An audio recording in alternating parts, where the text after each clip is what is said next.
ihahayag pangarap at mithi ng bayan kong may luhat bighati.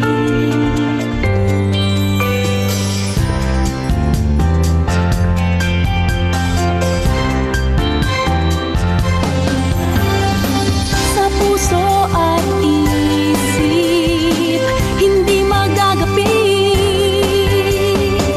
ang ating layunin, makataong kaunlaran. Sa puso at isip, hindi magagapi ang ating tungkulin, maunlad at malayang Pilipinas.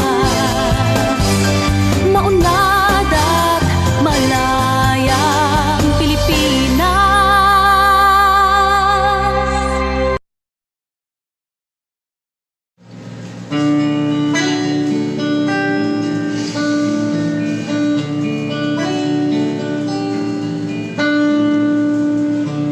Unahin kita, inay, sa malubha mong karamdaman. Kakaluin sa isip ko ang mahinang katawan. Magdama kita, babantayan sa luksa't lumbay ng kadiliman. At ipapanalangin ko makita mo ang kalantan. Unahin kita, anak, upang ika'y makapag-aral. At sa bawat layunin mo, karamay sa pagpapagal. Sa kandungan ng kapayapaan, sa landas ng pagkakapantay-pantay, ihahanda ko ang daigdig sa masagana mong buhay. Mas mahalaga sa akin ang iyong kinabukasan, ang mga mas pangunahin na mga pangangailangan, ang pangarap ng marami sa mundo ay hindi ko hahayaang mabigo.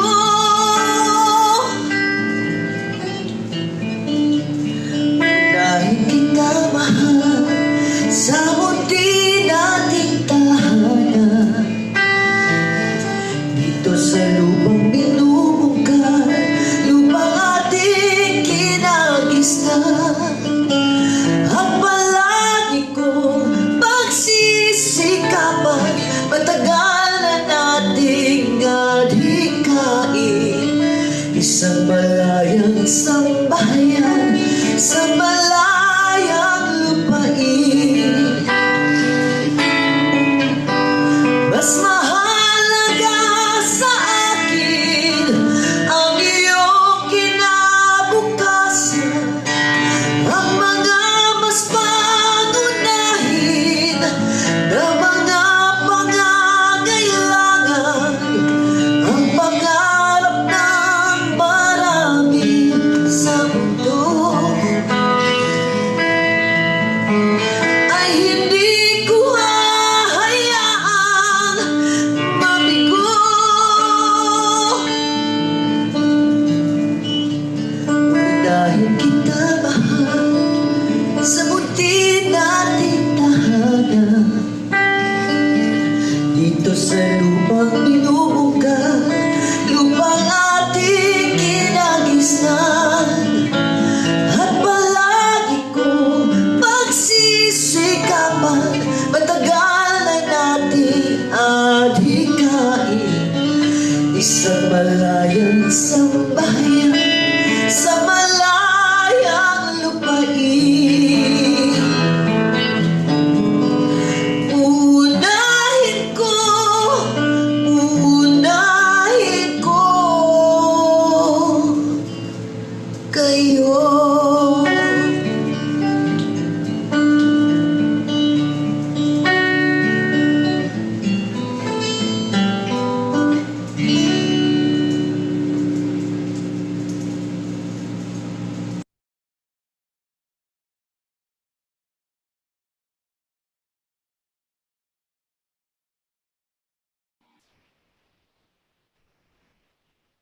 Magandang umaga sa lahat. Good morning. Thank you for joining us again in the Usapang Human Development sa panahong COVID-19 online talk show series.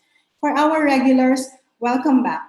Ikinagagalak po namin kayong makita ulit. And for those who are joining us for the first time, welcome at sana ay you will find this episode worth your time. Salamat din sa kasama natin si Puki Chua, isang kilalang RH advocate at mga awit, for her participation in this episode. Abangan po natin ulit siya mamaya dahil may inihanda pa siyang isang song number para sa lahat. Muli, ako po si Ao Kilala, nagbabalik bilang host ng episode na ito. I'm from the Philippine Legislators Committee on Population and Development.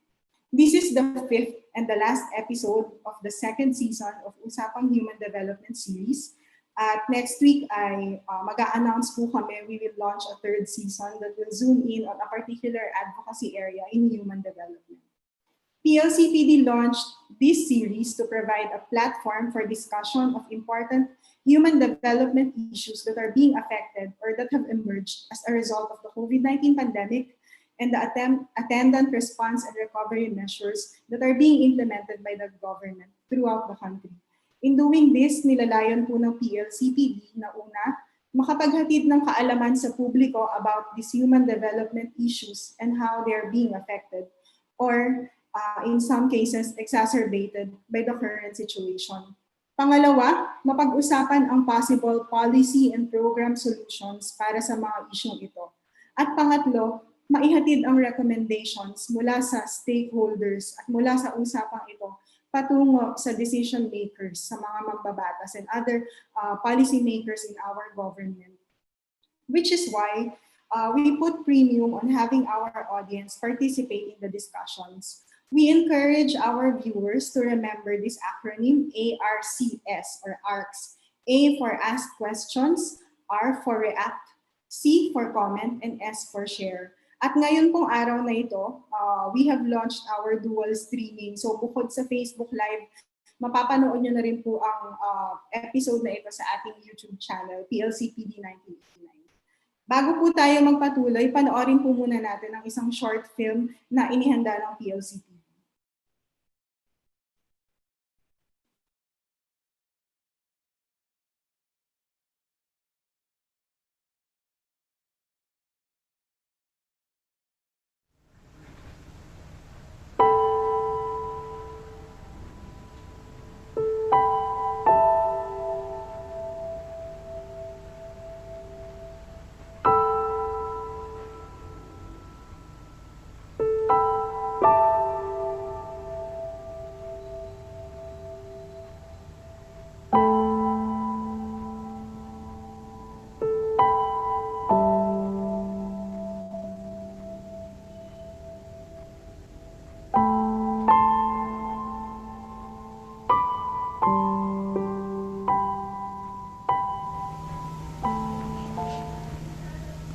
Parang kailan lang, ano?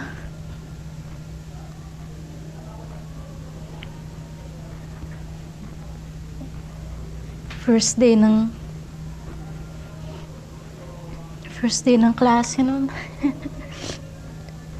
Pinicturean pa kita. Kasi first year ka na eh.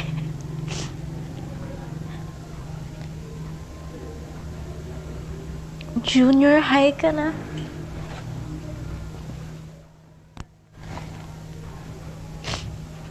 Sabi mo pa nga nun, gusto mo maging teacher.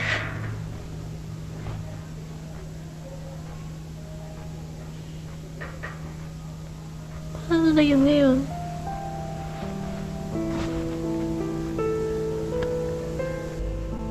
Anak, kahit sinabi ng mga magulang ni Gerson na tutulong sila sa panganganak mo,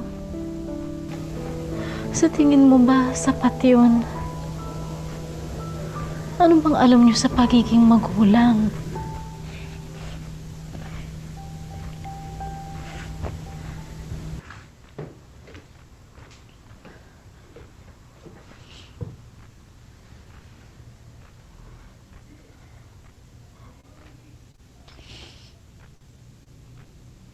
Sorry, anak, ha?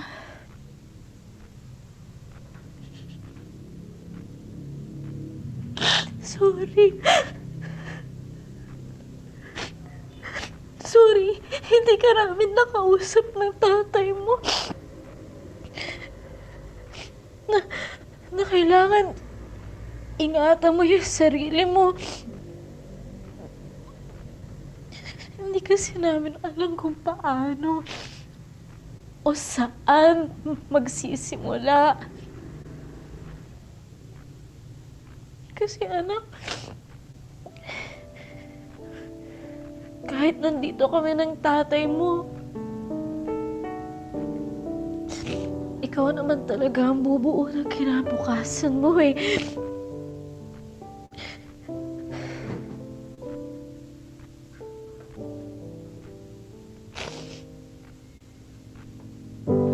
Di ko may kakaila ang pag-aalala na sa tuwi-tuwi na'y dala-dala, nangangamba,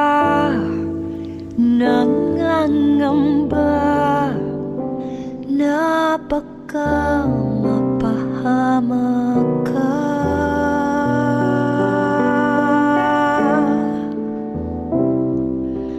Dapat sarilinin ko na lang kay rami-rami mong pasan-pasan.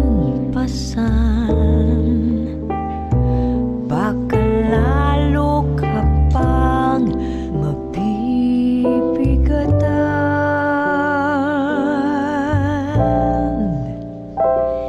Itatago ko ang aking kaba at ikukubli ang pangangamba. Ngunit sa dilim ay napapansin mo ang takot ko. Ang dinadaing ko para sa'yo ay unti-unting matutunan ko. Paano mahalin ng katulad mo.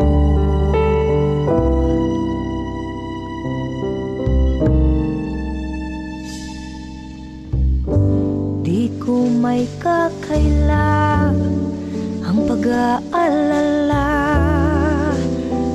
ngunit di ba mas mahalaga ang dinggin ka.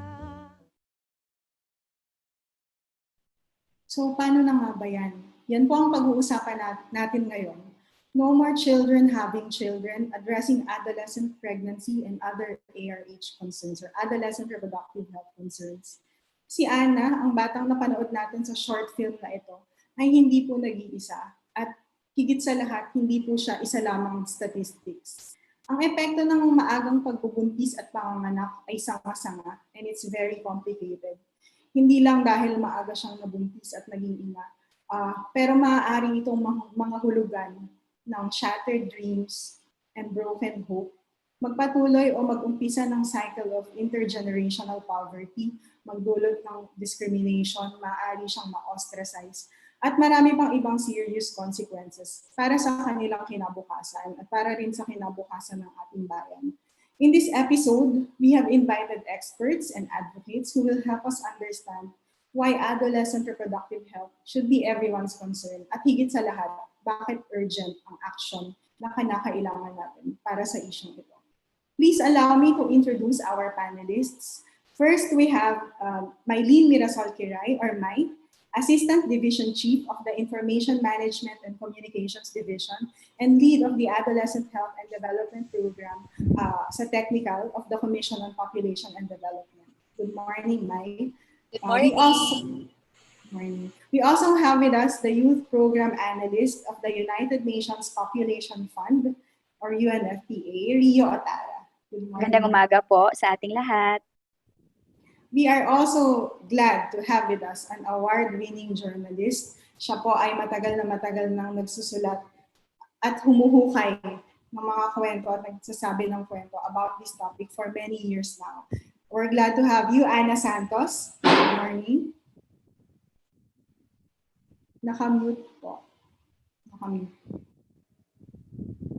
Morning po. Thank you for having me. Magandang umaga po sa lahat. At ngayon, ikinagagalak din natin na meron tayong kasamang youth representative in our panel, Jonna Turalde, youth champion ng She Decides. Good morning, Jonna. Good morning po. And we are also very fortunate to have with us a trustee of PLCPD and the only youth sector representative in Congress, Kabataan Party List Representative Sara Elago. Andito na po ba si Kong? Hi, Good good morning, morning. And of course, kasama din natin ang Executive Director ng PLCPD, Sir Ram Dongueto. Good morning, sir. Magandang umaga po. Nag-iisang lalaki sa panel. Morning. Mabuti nakasama si sir. Meron tayong maririnig na perspective mula sa kalalakihan. At ngayon, simulan na natin ang usapan. We are allotting the first half or maybe a considerable amount of time sa ating talk show ngayong umaga para pag-usapan ano nga ba ang problema o anong issue. So unahin natin ang kasama natin mula sa Popcom para magkwento sa atin ano ba talaga yung sitwasyon and how serious this is. So Ms. Mai, Yes. Pwede mo bang ikwento sa amin ang current situation of adolescent health or adolescent reproductive health in the country? Yes, ayan. Magandang umaga. Marami pong salamat sa aming partner, PLCPD, for inviting again the Commission on Population and Development for your talk show.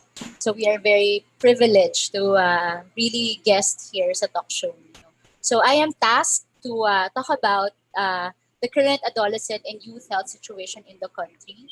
So kanina we watched the film. So meron ng mga data na nabanggit, yung very powerful the film na we just watched. So as of now, I will just share. Okay. Yan.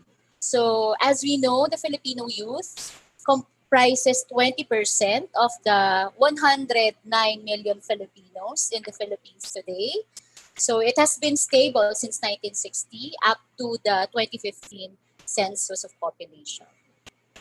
So let's talk about sex. So I will really discuss about the young adult fertility and sexuality study, the only authoritative data on sexuality of adolescents and the youth as of today, which is being used by government for those who just joined and those who are not with us in the field and you are tuning in. So 1 in 3 Filipino youth has engaged in sex as of 2013. So if you could see, it's 32% of the population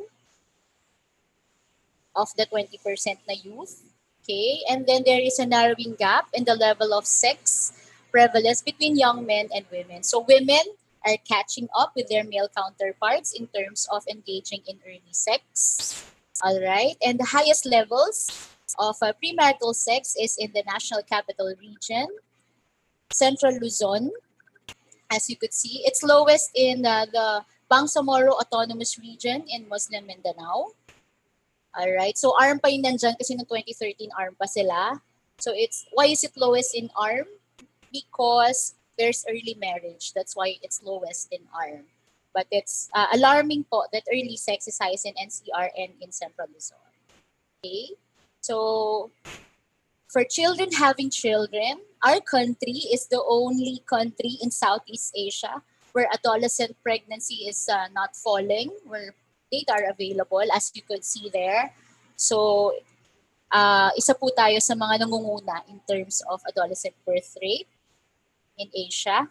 All right. So, again, I will state the National Demographic and Health Survey from the Philippine Statistics Authority, where there's a decrease in the proportion of women aged 15 to 19 who have begun childbearing from 10% in 2013, where the survey was conducted.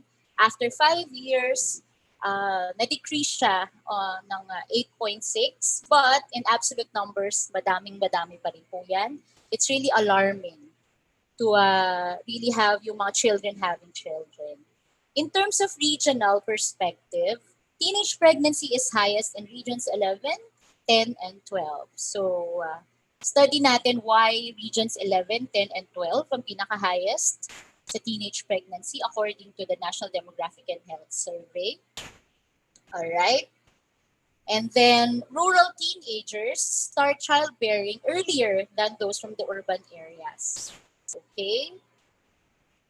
And then according to, again, the Philippine Statistics Authority, based on the 2017 Vital Registration, okay, so makikita po natin from 10 years old to 19 years old, ayan na po ang teenage pregnancy sa country. And the youngest recorded age of mother at first birth was 10 years old. Okay, because of earlier menarche then, okay, yung mga kababaihan ay maagang nagkakaregla, kaya nagiging mahaba rin po yung exposure nila to the risk of early pregnancy and all its concomitant health risks. Okay? And then, ito po yung framework that we are looking into at the Commission on Population and Development. We recognize that teenage pregnancy does not occur based on the young girl alone. Madami pong factors na nag-influence kung bakit nabubuntis yung mga kabataan sa ngayon. So, may mga demographic factors like ano yung population size, like napakalaki na ng population, diba? 109 million Filipinos. Ano yung composition? Our population right now is a young population. So, napakadami talagang kabataan. So, itong mga kabataan na to, pag umakyat sila sa reproductive age nila, magko-contribute sila sa population natin. Okay? And then population distribution. Anong ibig sabihin yan? Saan yung marami yung mga Pilipino sa urban areas vis-a-vis the rural areas? So we know that kaya po may balik probinsya sa ngayon ng gobyerno kasi we want the rural areas to be developed para ma-declog po yung mga cities natin. No? So yan. What else? Peers. We recognize that a young girl and a young boy is moving into a world where the peers are one of the primary influencers in their behavior, no? And the group that they move in. Of course, local governance, kaya nandiyan ang PLCPD to help us, and Congressman Sara Elago is with us, no? And the media is there. Okay? So we know that policy, the RPRH law, is very important. Alright, para maging available yung mga services and programs on adolescent reproductive health. The school, research has shown that education or being in school is always a protective factor against early pregnancy. Alright, because education really opens up the world of the young girl and the young boy. That's why it's a protective factor. Okay, the media, and then socioeconomic factors. Research has also shown that if the family, if the young girl or the young boy belongs to a poor family or those at the lowest socio-economic classes, more likely din na mapipregnant po sila. Okay, and then, of course, makikita po natin dun sa second box, okay, parental guidance. Parents ideally should be the first to talk about sexuality with their adolescent children, age appropriately. But we know that only 10% of Filipino parents discuss sex with their adolescents. Okay, according to the Young Adult Fertility and Sexuality Study. So that's why we want to prepare sana parents to talk about sexuality with their children. Not necessarily talagang magsa-start po siya kindergarten, as what the Department of Education is suggesting in their comprehensive sexuality education, okay, up until the senior high school, all right? And access to media, we know that pornography also affects a young girl and a young boy's exposure to sex. And na-study na rin po yan ng Young Adult Fertility and Sexuality Study, all right, that if you really have access to pornography, of course, more likely may link po siya to early sex and teenage pregnancy. Okay? So, of course, gender identity, the self-esteem of a girl and of a boy, self-efficacy or the life skills of the girl and the boy also influences their decisions to have early sex and early pregnancy. Okay? And then later, we will discuss yung Commission on Population Development Program. So as of now, yan po yung current situation of the adolescent reproductive health in the country today. Thank Maraming you. salamat. Thank you, Mai, for sharing for giving us a picture of the current situation. Meron lang akong mga na-highlight ng mga statistics, like 33% of youth 15 to 19 are engaging in sex. Ito ay mula sa 2013 Young Adult Fertility and Sexuality Study. So, kung mapapansin natin, medyo yung data natin 7 years old na on this. So, baka it's about time na mag-update ang ating pamahalaan. And also, pinanggagalingan ng statistics natin ay from 2017 National Demographic and Health Survey. We don't have much data on 10 to 14 years old, at I think dahil na-note kanina na as early as 10, meron na tayong mga nakikitang pregnancy. Siguro dapat na ang DOH and even PSA ay mangalap din ng mga data. Kasi kung hindi sila nabibilang, maybe baka nami-miss din sila sa mga interventions. So, balikan natin mamaya, pati yung mga factors na binanggit mo. Thank you ulit, Mai, from Popcom. Popcom, by the way, is our official partner in this episode. So, thank you. Punta po tayo sa ano naman yung impact nitong adolescent pregnancy and other serious adolescent or reproductive health concerns, kagaya ng HIV, which is already a concentrated epidemic among the youth dito sa Pilipinas. Tanungin natin si Rio mula sa UNFPA tungkol dito. Ano yung implications ng adolescent pregnancy sa health as well as other areas of human development on the individual level, and then maybe later we'll go to the consequences for national development. So Rio, please. Okay. Magandang umaga po sa ating lahat. Rio Otara po muli sa United Nations Population Fund. So we are the UN agency that works for the sexual and reproductive health for all. So we work to ensure universal access to sexual and reproductive health by achieving yung ating tatlong transformational goals. So yun po yung tinatawag natin na 3 zeros. So una dyan, 0 maternal death, 0 unmet need for family planning, and 0 violence and harmful practices to women and girls. Okay, so nabanggit kanina ni Ms. Mai, no, yung statistics and ano yung overall picture ng adolescent pregnancy in the country. So ano ngayon, no, yung impact nito at the individual level, and at the same time, na-mention nga ni Ms. Au, ano yung impact nito at the macroeconomic level. So, unang-una, no, sa health ng isang adolescent, lalo as adolescent girl, yung childbearing, no, yung maagang panganganak, no, it carries an increased risk for poor health outcomes for both the young mother and her child, okay? And the younger the adolescent, the greater the risks as well. Pregnancy, no, yung maagang pagbubuntis is also associated with higher risk of health problems like anemia, sexually transmitted infections, postpartum hemorrhage, and poor mental health outcomes such as depression and even suicide. No, evidence show that yung ating mga adolescent mothers between ages 15 to 19 are twice as likely to die of pregnancy and experience childbirth complications that women compared to women between ages of 20 to 24 na nagbuntis. Okay?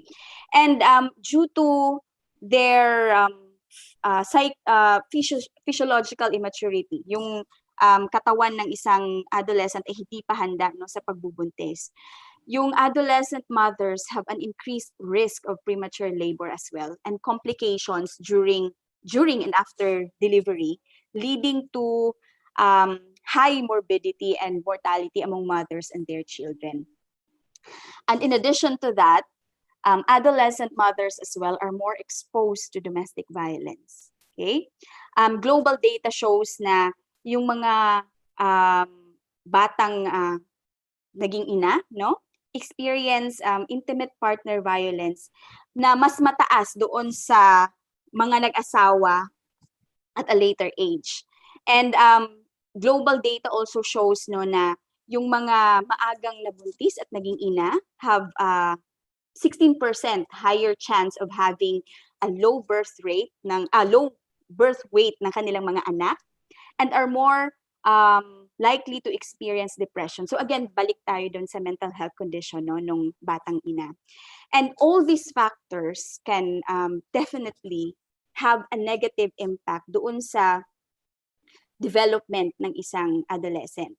And given all these negative impacts, no, this will perpetuate a cycle of poor health outcomes, a cycle of poverty, and cycle of violence as well. So may current study na ginawa yung UP Population Institute, and patungkol ito no sa COVID-19 context, yung kanilang ginawang estimate on the potential impact of COVID-19 pandemic on family planning in the Philippines. And that study, the preliminary result of the study showed that there will be an increase by 6.3% increase ng teenage pregnancy in 2020 compared to 2019. So that means an additional of 5,000 more teenagers who will get pregnant because of COVID-19 community quarantine induced service reduction. So given that background, ano ngayon yung implication nito sa development ng isang teenage mom? Or ano yung ano yung impact nito sa education niya, sa gainful employment niya, and essentially on the macroeconomic level. So again, pag yung isang batang babae pag naging pregnant, her life can radically change. So yung education niya may end, yung job prospects niya will diminish, and leaving her more vulnerable to exclusion from her family, from her community, and even society in general. So such condition would result in poorer health outcomes, not only for that girl, but also to her child, because it predisposes the child, the child of that adolescent mom to the same socio-economic conditions as the mother. And then perpetuating again the cycle of poverty. So the child is more likely to be, like her mom, deprived of an education, information, healthcare, and social support, and then putting them at greater risk of, again, early sexual debut, child marriage, and sexual abuse as well. So I just want to also highlight that in the Philippine context, it is very important to emphasize as well that adolescent pregnancy is generally not the result of a deliberate choice. Okay, many young girls are often constrained by structural factors as well, including legislations and conflicts. For instance, yung Code of Muslim Personal Laws sets a minimum age for marriage at 15 years old, and male at 12 years old. And for male, 15 years old for male, and then 12 years old for female, as long as she has attained puberty already. So, yung family code naman natin sa Philippines sets the legal age of marriage at 18 years old. Furthermore, adding up to that policy and structural factors, yung conflict increases the risk as well of economic insecurity and poverty, thus exacerbating a child marriage, which contributes to teenage pregnancy. In fact, yung protracted displacement sa Bangsamoro area or region has resulted in a number of child marriage cases. Okay? And also, I just want to share as well yung UNFPA Commission study in 2016 shows that yung ating adolescents in the Philippines who have begun childbearing or nanganak na sa age ng 18 or mas bata are likely to, less likely less likely to complete nung kanilang secondary education, at may higher unemployment rate sila compared to the adolescents who have begun childbearing at a later age. And also, isang finding ng study na yon is that the most of those, yung kabataan na maagang nagbuntis are actually beneficiaries of the government's conditional cash transfer scheme for peace. So just to summarize, yung at the individual level at yung impact ng teenage pregnancy sa development ng isang bata is that unang-una, syempre, yung young mother is at risk of poverty and social exclusion. Second is yung anak ng teenage mom is also deprived of education, information, and healthcare. And also, that child is also at risk of early sexual debut, child marriage, and sexual abuse. So, just to wrap up as well, kung ano yung epekto nitong impact, nitong adolescent pregnancy sa macroeconomic level, isang manifestation nito is yung effect niya sa ating economy. So in 2013, UNFPA commissioned a study as well to measure the impact or the economic cost of teenage pregnancy, and that study showed that we are losing 33 billion pesos, which is equivalent to around 1.1% of our GDP in 2012 because of the lost income due to adolescent pregnancy. So that is one major manifestation or impact, I would say, sa ating macroeconomic situation because of adolescent pregnancy. So back to you, Al. Thank you, Rio. So nag-share siya ng impact, At gusto ko lang i-note, kasi babalikan natin to later, maganda yung sinabi niya na kailangan nating tandaan that most often or oftentimes this is not a result of a deliberate choice. So maraming factors bakit ito nangyayari sa ating mga batang babae at sa mga batang lalaki as well, why they become young parents. So mamaya balikan natin to. Pero bago tayo pumunta doon, pakinggan muna natin si Jonah, youth sector representative natin ngayon. And as someone who is coming from this sector, ano yung pagtingin nyo? Kung paano pinag-uusapan how adults, how decision makers talk about this issue, at ano yung mga barriers pagdating sa not only services, pero marami ring information na dapat alam ng mga kabataan, knowledge and information, dapat meron ng kabataan na hindi nakakarating sa kanila. So anong pagtingin nyo dito? And thank you po, Miss Au. Ako po si Jonah from She Decides. So bilang na-represent ko po in this panel, ang youth sector, mahalaga po na ma-recognize muna natin na may iba-iba pong levels of youth advocates. May mga youth campaigners po, may mga youth policy advocates, youth frontliners, lalo na ngayong COVID, sila po talaga yung directly kumakontak sa mga adolescent na kailangan ng services ngayon. May mga young social workers din, young nurses, at iba pang young healthcare providers. Para po sa amin, malinaw pa rin po on a cultural level ang mga hadlang na kinakaharap ng adolescents at youth sa information on reproductive health. Nandyan po yung kitang-kita pa rin yung stigma at judgment sa paggamit po ng condoms at contraceptives. Nakakatawa pa rin po sa iba yung kapag tinuturo yung paggamit ng condom, at panawagan pa rin po ng ilang ahensya sa gobyerno is yung main to address this po is abstinence pa rin, sa parang as long as you abstain from sex, parang walang problem. Pero kapag po kasi mas iginigiit natin yung framing ng abstinence sa kabataan, lalo na sa sexually active, kailangan po natin i-recognize na may mga sexually active din pong youth and adolescents, napipilitan po na lumayo sila sa mga institutions na nagpo-provide ng service dahil po sa takot na mahusgahan.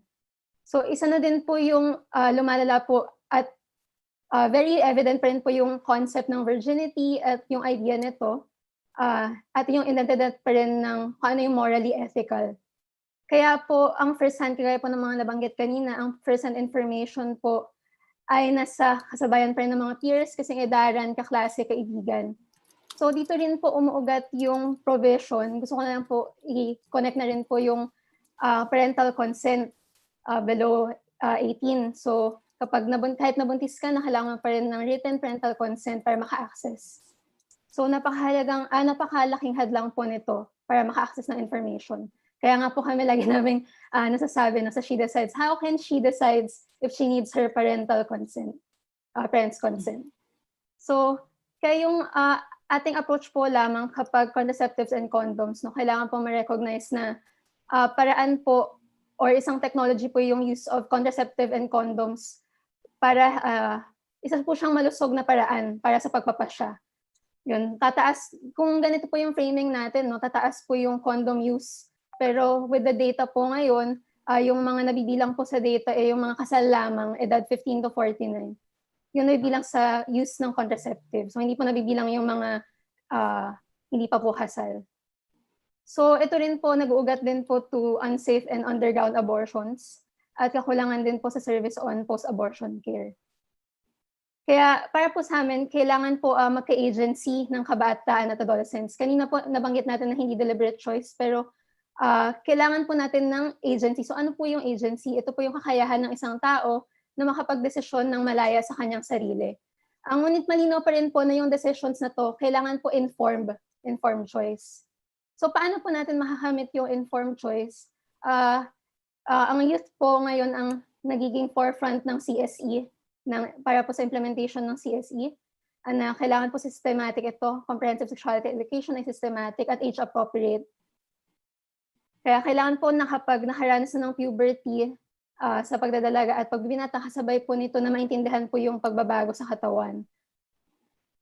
Kasama na rin po nito yung training and discussion on values, clarification. Siguro ito po hindi na-emphasize sa mga interventions, no? Pati na rin po, kailangan po na ma-emphasize din na yung usapin ng pleasure at sexual harassment. Nabanggit na rin po kanina na maraming issues on this. Kumpara po sa kasalukuyang mukha ng mga usapin kasi na to, negative po yung impressions. So kailangan natin na ipakita na ano po ba yung itsura ng masaya at healthy na relationships, even for adolescents. So ikagaya po ng mga nabanggit kanina, napansin din po namin na nakasentro lang yung issue lagi sa babae o sa adolescent girl. So when it comes po to terms, I think mahalaga po na when we talk about adolescent pregnancy, baka nakadikit din po dapat yung teenage parenthood. So in this way po, mas nakikita natin na involve yung batang lalaki. Kapag pinag-usapan po na mas inclusive po tayo to both boys and girls. At ensure po natin na mapapatuloy pa rin po yung pag-aaral ng mga teenage mothers, gaya po ng bagit kanina ni Ms. Rio. At kailangan po supported pa rin ng family. So yun po, first talaga is magkaroon ng parent-child na discussions. At kasama rin po dapat dito yung hindi lang po parents, pero yung relatives din. Kailangan din po masiguro na na-establish po yung mga services at infrastructure on barangay, community, and municipality levels. Sensitive, yung mga healthcare providers po sana mas sensitive sila when talking to adolescents. At mahalaga po para sa amin yung confidentiality kapag po nag-a-access po kami ng service. So bilang youth advocate po, narinig po tayo ng ilang ahensya. Ang POPCOM po talaga very welcoming to youth advocates, no? Pero yung ilang ahensya po ay nakikinig, pero ang nakikita ko po ay most of the time, ang tingin po sa amin ay beneficiaries. Dapat po experts, kasi ito ay issue namin eh. So kailangan nakikita rin tayo na expert, hindi lang beneficiary. No? Kaya mas marami pa po sanang malakas na boses yung kabataan, or sana mas dumami pa yung reproductive health youth advocates. Kasi mas komportable nga po yung teenage mothers and youth, na kung kausap nila ay kasing edaran nila. Nung nakaraan nga pong ICPD, isa po sa naging panawagan ko sa isang speech ko doon, na kailangan, mas maganda po sana kung magkaroon tayo ng isang youth service delivery network, kung saan po yung mga young doctors, young social workers, young nurses, yung mga profession po ng mga fresh grads, saka mga first-time employees po, na ito yung kanilang career path, no, mas integrated sila to the issue of adolescent pregnancy and adolescent reproductive health.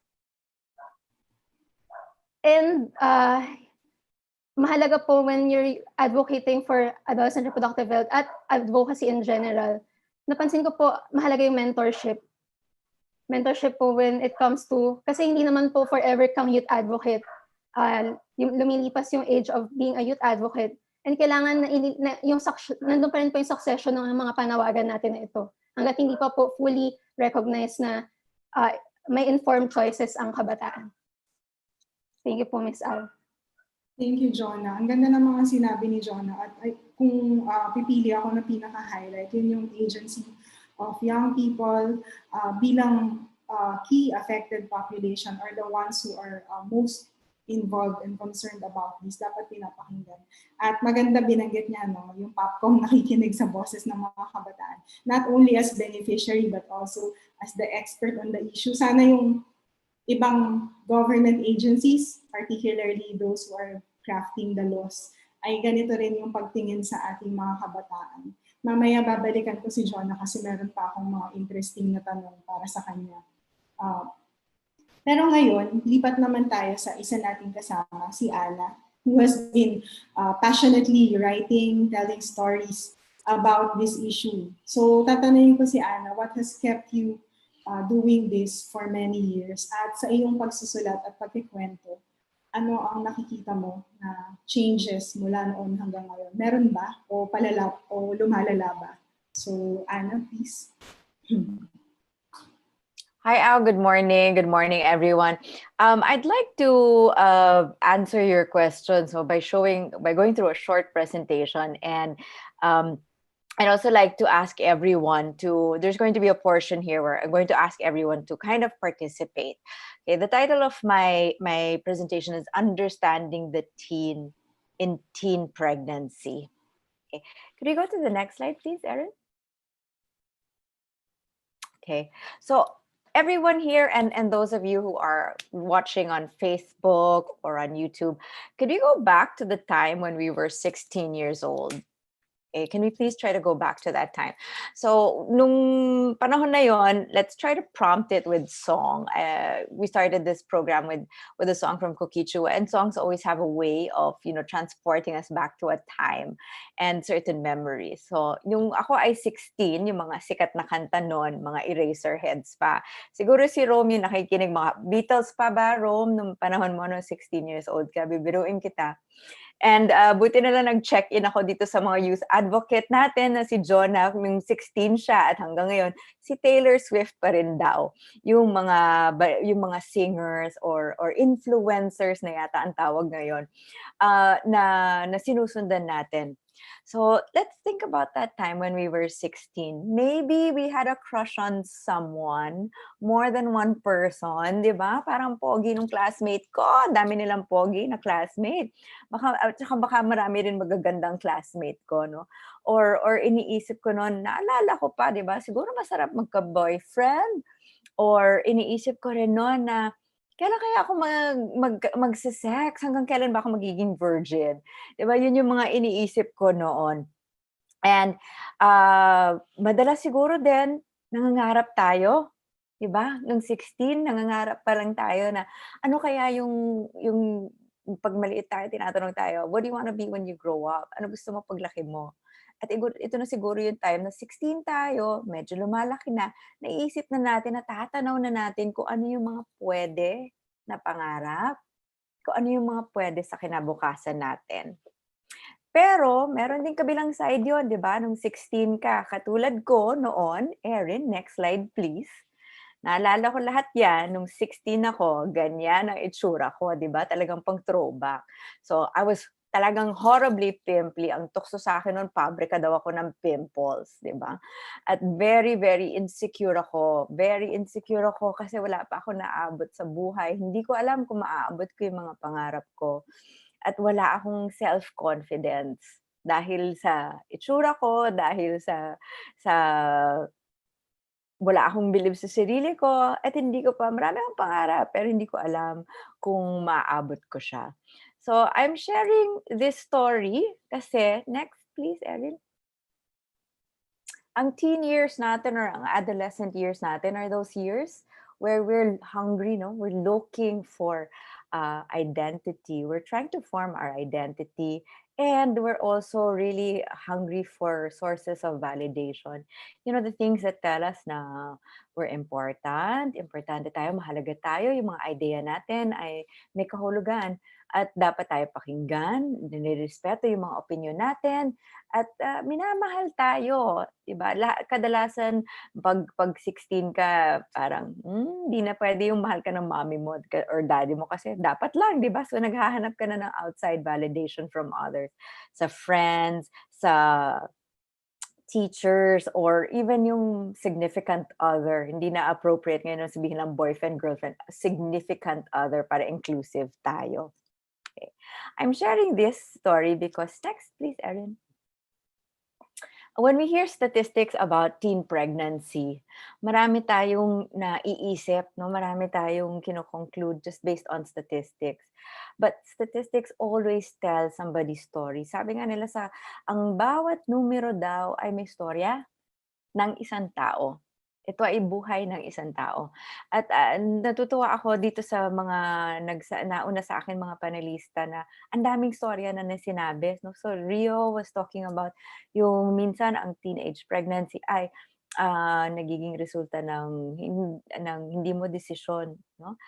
Miss Mai was talking about yung other factors also na self-esteem, family, the importance of that, no? as preventive factors. And Jonah, I'm so happy na ang isang kabataan ay nagsasabi na meron din kaming kakayahan at karapatan mag-decide as someone who may want to engage in an intimate relationship, pero kailangan ng protection, kailangan ng tamang kaalaman. Pero kadalasan kasi, pag statistics, ang teenage pregnancy ang nababanggit or naiisip, ito yung kadalasan na reaction ng mga tao. Erin, next slide please. Ito yung isang Facebook post na kailan lang, no, COVID na. So this is a photo of a teen mother. She posted a sign, "Please help me. Food, milk, and diaper for my baby. Thank you." Tapos yung maliit na caption or explanation about the photo is the name of the woman involved. It says she's 19, she's asking for food, milk, and diapers for her 8-month-old baby from motorists passing along Commonwealth Avenue in Fairview amidst the enhanced community quarantine. So pinost ito, tapos yung mga comment at mga shinare, ito na lang representative of majority of the comments. Bakit ka kasi nag-anak na maaga, ining? Kutob ko, kahit walang COVID, talagang hirap ka na at ang anak mo. Kasi naman, inuna mo pa yung sarap. Okay. Ito pa rin yung madalas na nakikita natin na reaction when it comes to teenage pregnancy. There's so many signs of discrimination at subtext. Yung pagtawag mo pa lang ng ining, parang very condescending, right? At yung gamit ng words na inuna mo pa kasi yung sarap. So it's very extremely condescending, patronizing, and judgmental. And lahat na lang pwede natin sabihin when it comes to victim blaming, nandyan na. Next slide, please. Pero yun na nga sa tagal ng kino-cover ko yung teenage pregnancy, people always think na napoportray yung teen parents, lalo na yung teen mother, as someone na promiscuous, malandi, di ba? Someone who has lost sight, wala nang solid morals or yung moral compass ay naligaw na. But the untold stories are rape, and incest. Those stats that you showed earlier, Miss Mai, about those girls who have gotten pregnant, youngest 10 to 15, you don't have the agency to say no. That's just as a 10-year-old. So meron na rin tayo statistics that the first sexual encounter or yung unang na experience sa pagtalik ng isang babae ay kadalasan ay pinilit o coerced. Okay, coerced siya. Hindi ito nasasabi, hindi ito na ilalabas na aspeto ng teen pregnancy. Next. At lalo na yung, every story of teen pregnancy is really deferred dreams. no? Deferred dreams. At dahil deferred dreams, mahirap nang makabalik, no, doon sa mga pangarap natin. It's no accident that teenage pregnancy, the highest incidences are among the poorer areas. No? And this is because a lot of the times, nung nag-umpisa nga ako, ito lagi ko sinishare, nung nag-umpisa ako magsulat ng teen pregnancy, ang akala ko, kailangan lang natin sabihin na, o sige, baka itong time na, nabuntis ka, aral ka na lang ulit pagkatapos, no? Sige, makakabangon tayo. Meron ding nangyayaring gano'n, pero meron kadalasan na nakikita natin sa communities na grade 5, grade 6 pa lang, tumigil na sila ng pag-aaral. And what do you say, no, to someone who stopped going to school at 11 or 12 na minsan, ayan, yung sinasabi natin na source of validation or self-esteem ay pagkakaroon ng relasyon. And even having a child becomes a source of achievement, a sense of purpose. Kasi hindi na nga siya nakakapag-aral. So poverty deprives you, or robs you of your capacity to dream. Next. So we do have the RH law. How you're asking me, meron ba mga improvements? Definitely meron naman. Meron naman tayong naging RH law. So nasa batas na, no, yung ating provisions for reproductive health access for all. Ang problema sa all, may reservations. Meron pa rin exclusions at maraming disclaimer. As Jonah was saying, as a minor, if you're below 18, you need parental consent to get reproductive health services. And earlier we saw a slide that said that only 10% of Filipino parents, talk to their children about sex. So sino na lang yung pwede magsabi, oh, ma, kailangan ko kumuha ng birth control pills, or ma, I need condoms, right? Walang magsasabi ng ganon. Mahirap na siyang gawin pang discussion between parents. And as a result of that, normally nakikita natin is we catch the girls who have been pregnant after their first pregnancy. That's when we start talking to them about birth control. Okay, even sa pagka-sweep ng community para mag-educate about birth control, they look for the pregnant mothers or the teen mothers. Pregnant na siya. So, very reactive yung response to prevent a second pregnancy when there's so much opportunity to already prevent a first untimely and very young pregnancy. Kasi nasabi nga natin, deferred na ang dreams. No? Sa isa pa lang na pregnancy, marami na nade-defer na mga pangarap. So that's one. Secondly is when we call it family planning. Diba? Yun yung euphemism natin, family planning. And naririnig din natin sa community is sa mga young girls, when did you start talking about, condoms or pills? Nung buntis na ako. Kasi diba pang mag-asawa lang yon.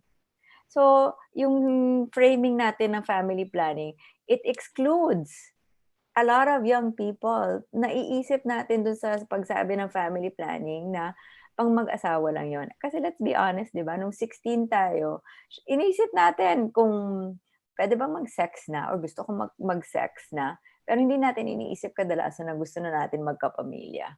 Kaya may disjoint dun sa aspirations ng young people at saka doon sa framing natin ng provisions and services. And I think that's where we have a lot of room for improvement to really show that yung RH law ay pwede itong i-uphold yung aspirations and yung mga pangarap. Next, please. So, words matter. Ako ay manunulat. No? So, ito yung aking langwahe talaga, words. So, naisip ko dito para sa presentation to, what if we reimagined what reproductive health could look like? Lalong-lalo na ngayon na COVID-19. No? Kailangan talaga natin isipan pa kung paano magiging mas responsive at mas inclusive yung mga services ng reproductive health. Next. So, what if we, next please. What if we called it, instead of family planning, birth control or birth planning? Mas inclusive ba siya? Tinanong ko yung anak ko kahapon nung bago ko ginawa yung presentation na to kung ano tingin niya dun sa word na sex education. Parang sabi niya, yeah. Parang tuturuan lang daw kung saan, what body parts go where. So, imbis na sex education, mas maganda ba kung tawagin natin na sex and health and wellness? Pwede ba yun? Ano ba? Or instead of comprehensive sexuality education, napaka-formal, love and healthy relationships? Ano yun? Ano yung healthy relationship? At paano ito nakaka-empower sa'yo? Or what if we called it creating the future that you want? Mas magiging mas malapit ba? At mas relevant ba sa ating mga youth? Mas less intimidating? Mas maiisip ba nila na para sa kanila to? Kasi tama ka rin, John, na yung sinabi mo na hindi kami beneficiary, issue po namin to. Issue namin. So to me, that's a call out to us, to all of us. How do we make the issue more owned by our young people? Lalo na kung ngayong COVID-19, no? Nasabi na natin na maraming mawawala ng access sa reproductive health services because of closures of community clinics dahil sa mga lockdown. Marami rin magkakaroon na mas madadami din ng instances of intimate partner violence. We've seen a worldwide surge in that at nakita rin natin na minsan kaakibat ng intimate partner violence ang forced sex, rape, or assault. So ito ay kailangan natin talagang isipan pa kung paano maging mas responsive yung mga services natin. Next, please. So we should make our call out for reproductive health as something that will touch the heart, the hand, and the head. And I saw that today. I saw that starting. You said nga, matagal na natin kino-cover tong issue na to. Madalas tayo lang nag-uusap. And then madalas puro stats, puro policy. But I was so happy today to hear na talagang pinag-usapan na natin yung importansya ng sex education is also about self-esteem. It's about teaching our young people yung self-worth nila. At ito yung basehan para mag-demand sila na may agency sila magdesisyon, basta magkaroon sila ng informed choice din. At i-acknowledge din na may iba't ibang paraan or ibang reasons kung bakit nagkakaroon ng teen pregnancy. Madalas hindi siya deliberate choice. So what do we need to do to address those issues? By addressing the what, the why, the motivations or reasons kung bakit nagkakaroon ng teen pregnancy, at yung ano yung skills and tools na kailangan ng youth natin. Let them tell us what they need at para matugunan ito. Next, please. So I think by doing that, I hope that we reimagine the RH law to be a reflection of our aspirations or the aspirations of the youth. Hindi lang yung promise na i-uphold yung mga aspirations na to, but a real reflection of what those aspirations are. Next po. That concludes my presentation. So thank you very much, Ao, and to PLTPD for this time. Thank you, Anna, sa mga magagandang points na na-raise during your presentation. No? At dahil nabanggit mo na lang din yung RH law, ngayon tatanungin natin si Sir Rom. So ano nga ba itong RH law? Alam naman natin lahat no, na nag-uusap ngayon, pero maybe some of our viewers ay kailangan ng konting paliwanag kung ano yung RH law and how this will contribute to the current situation at kung bakit natin sinasabi na maybe this is not enough. So tanungin natin si Sir Rom. Ang RH law po, this is the most comprehensive law that we have, the reproductive health law, that can potentially address the issues. Pero palagay nyo ba, it's being implemented to the full extent at meron bang kakulangan dito sa batas? Salamat, Aw. Magandang umaga po sa naka-tune in sa ating programa ngayong umaga. Ang reproductive health law, you're correct in saying it is a very comprehensive law. It is a landmark law. It was fought for 11 years, no? more than 11 years in Congress. Pinaglaban ito ng mga organisasyon ng mga kababaihan, kabataan, mga ahensya ng pamahalaan, business groups, professionals, maraming mga universidad sa buong bansa ang nakibahagi para ang batas na ito ay ipasa. Perhaps, or I should say that the law is the most comprehensive articulation of our targets, no, our programs, our objectives in as far as family planning and reproductive health is concerned. At ngayon, tayo ay nasa pang-8 taon, no? Pumapasok tayo sa pang-8 taon ng batas na ito. Alam niyo po, noong 2017, ang PLCPD ay nag-develop ng isang research, no? Ang tawag namin dyan ay action research to study ano po yung mga obstacles at problems, no, na kinakaharap ng batas. Sapagkat naniniwala kami dahil napaka-controversial nitong batas na ito at napakaraming mga personalidad sa loob at labas ng Kongreso ang nagsisikhay at patuloy na gumagawa ng paraan upang i-discarril, no, ang batas na ito para maipatupad. Pinag-aralan din ng PLCPD ano ang mga pangunahing dahilan at mga problema. At ang isa dito ay sinasabi namin uneven implementation sa local level, no, among the local government units. May disjoint po sa pambansang antas, no? Nandiyan ang alam natin kahit sa kasalukuyang administrasyon ay very supportive of the RPRH law and its programs, at bahagi ang reproductive health at safe motherhood, adolescent reproductive health sa ng ating pamahalaan, no? Yung development program. Sa lokal na level ay iba-iba ang appreciation, no? In fact, mayroong retrogressive legislation as we know it, no? Sa ibang mga lugar like Sorsogon, may mga polisiya sila. Hindi ko lang tiyak kung ngayon ay nawala na yung polisiya na yan. Na in fact ay nagpapahinto o pumipigil sa anumang programa ng pagpapatupad ditong batas na ito at pagbibigay ng serbisyo sa family planning at reproductive health. So malaki po ang hahabulin natin, no, na maintindihan ng ating mga local officials ang pangangailangan i-prioritize ang batas na ito. Ang ikalawa ay yung kanina pa natin pinag-uusapan, napakaraming challenges pagdating sa reproductive health ng mga kabataan. Ayon sa datos, 1 in every 10 women 15 to 19 years old was pregnant for the first time or a mother or already a mother in 2017 at binanggit na rin yata ito ng POPCOM, no? Sa HIV, kabataan ang karamihan na nai-infect araw-araw, 2/3, no, nung 2019. At maaaring hindi nagbabago yan, yung dami ng kabataang nagkakaroon ng nagiging positibo sa HIV.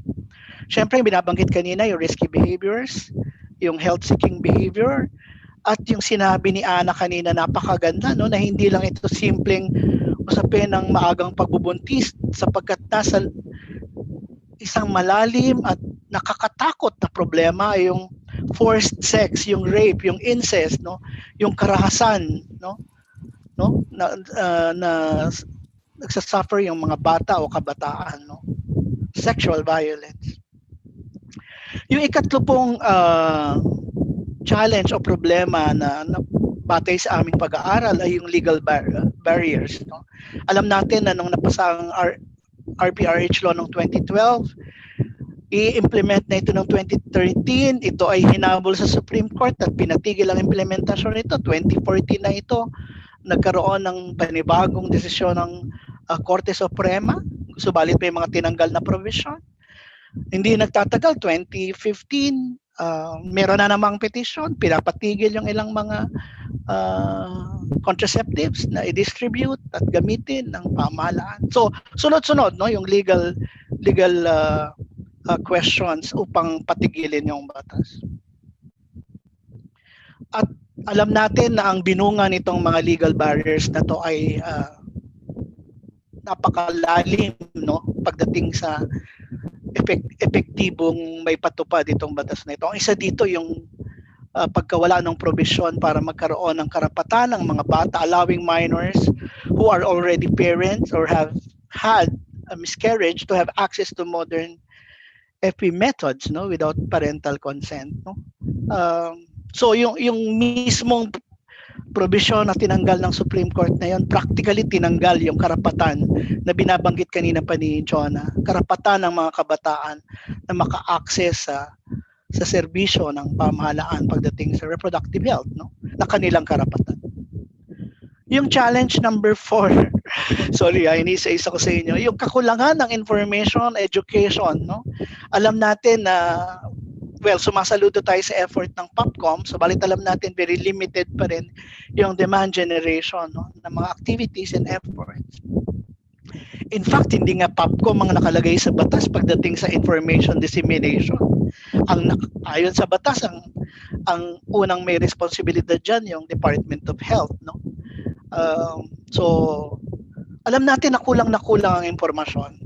Meron ba kayo napapansin na sustenadong behavior change, communication, strategies or activities na ginagawa ang pamahalaan, maliban siguro sa ginagawa ng PAPOM. Pero iniisip natin yung Philippine Information Agency, yung mga radio programs ng pamahalaan, TV stations ng gobyerno should be contributing, no, in raising awareness and appreciation of even among local government officials of the need to prioritize reproductive health of young people and para sa lahat ng mamamayan, mga kababaihan at kalalakihan.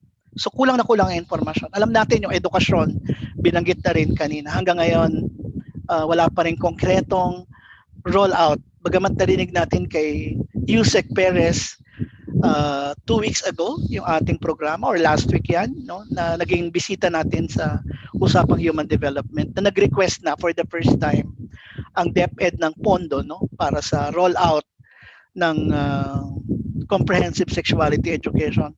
Gusto ko nga banggitin ito para lalo na doon kay Ana sa binanggit niya. Alam mo, Ana, isang provision ang iniukol ng reproductive health law para sa edukasyon ng mga kabataan sa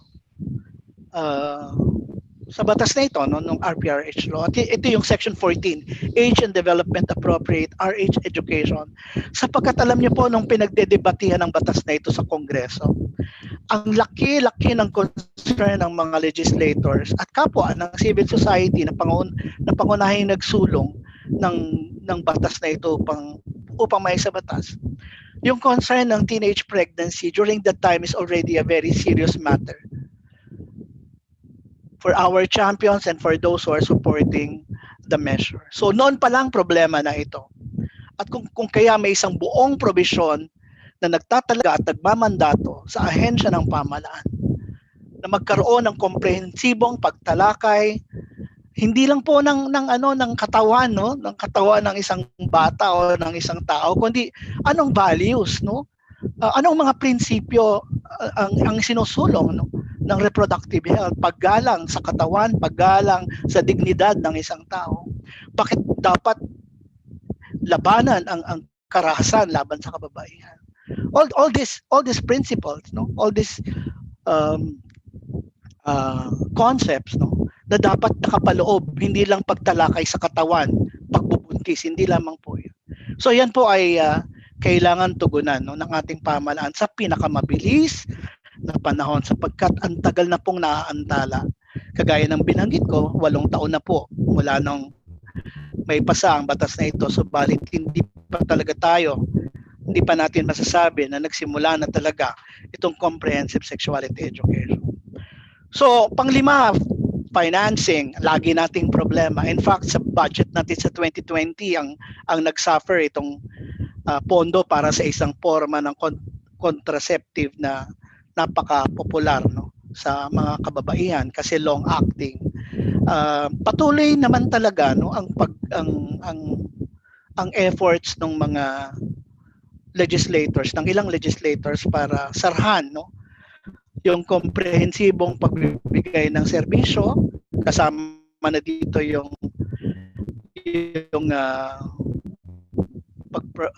provision, no, ng FP supplies, no, contraceptives sa ating mamamayan.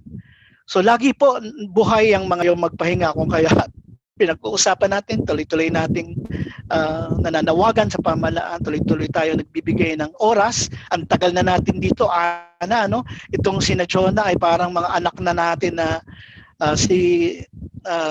sino tong kaibigan natin sa Popcom,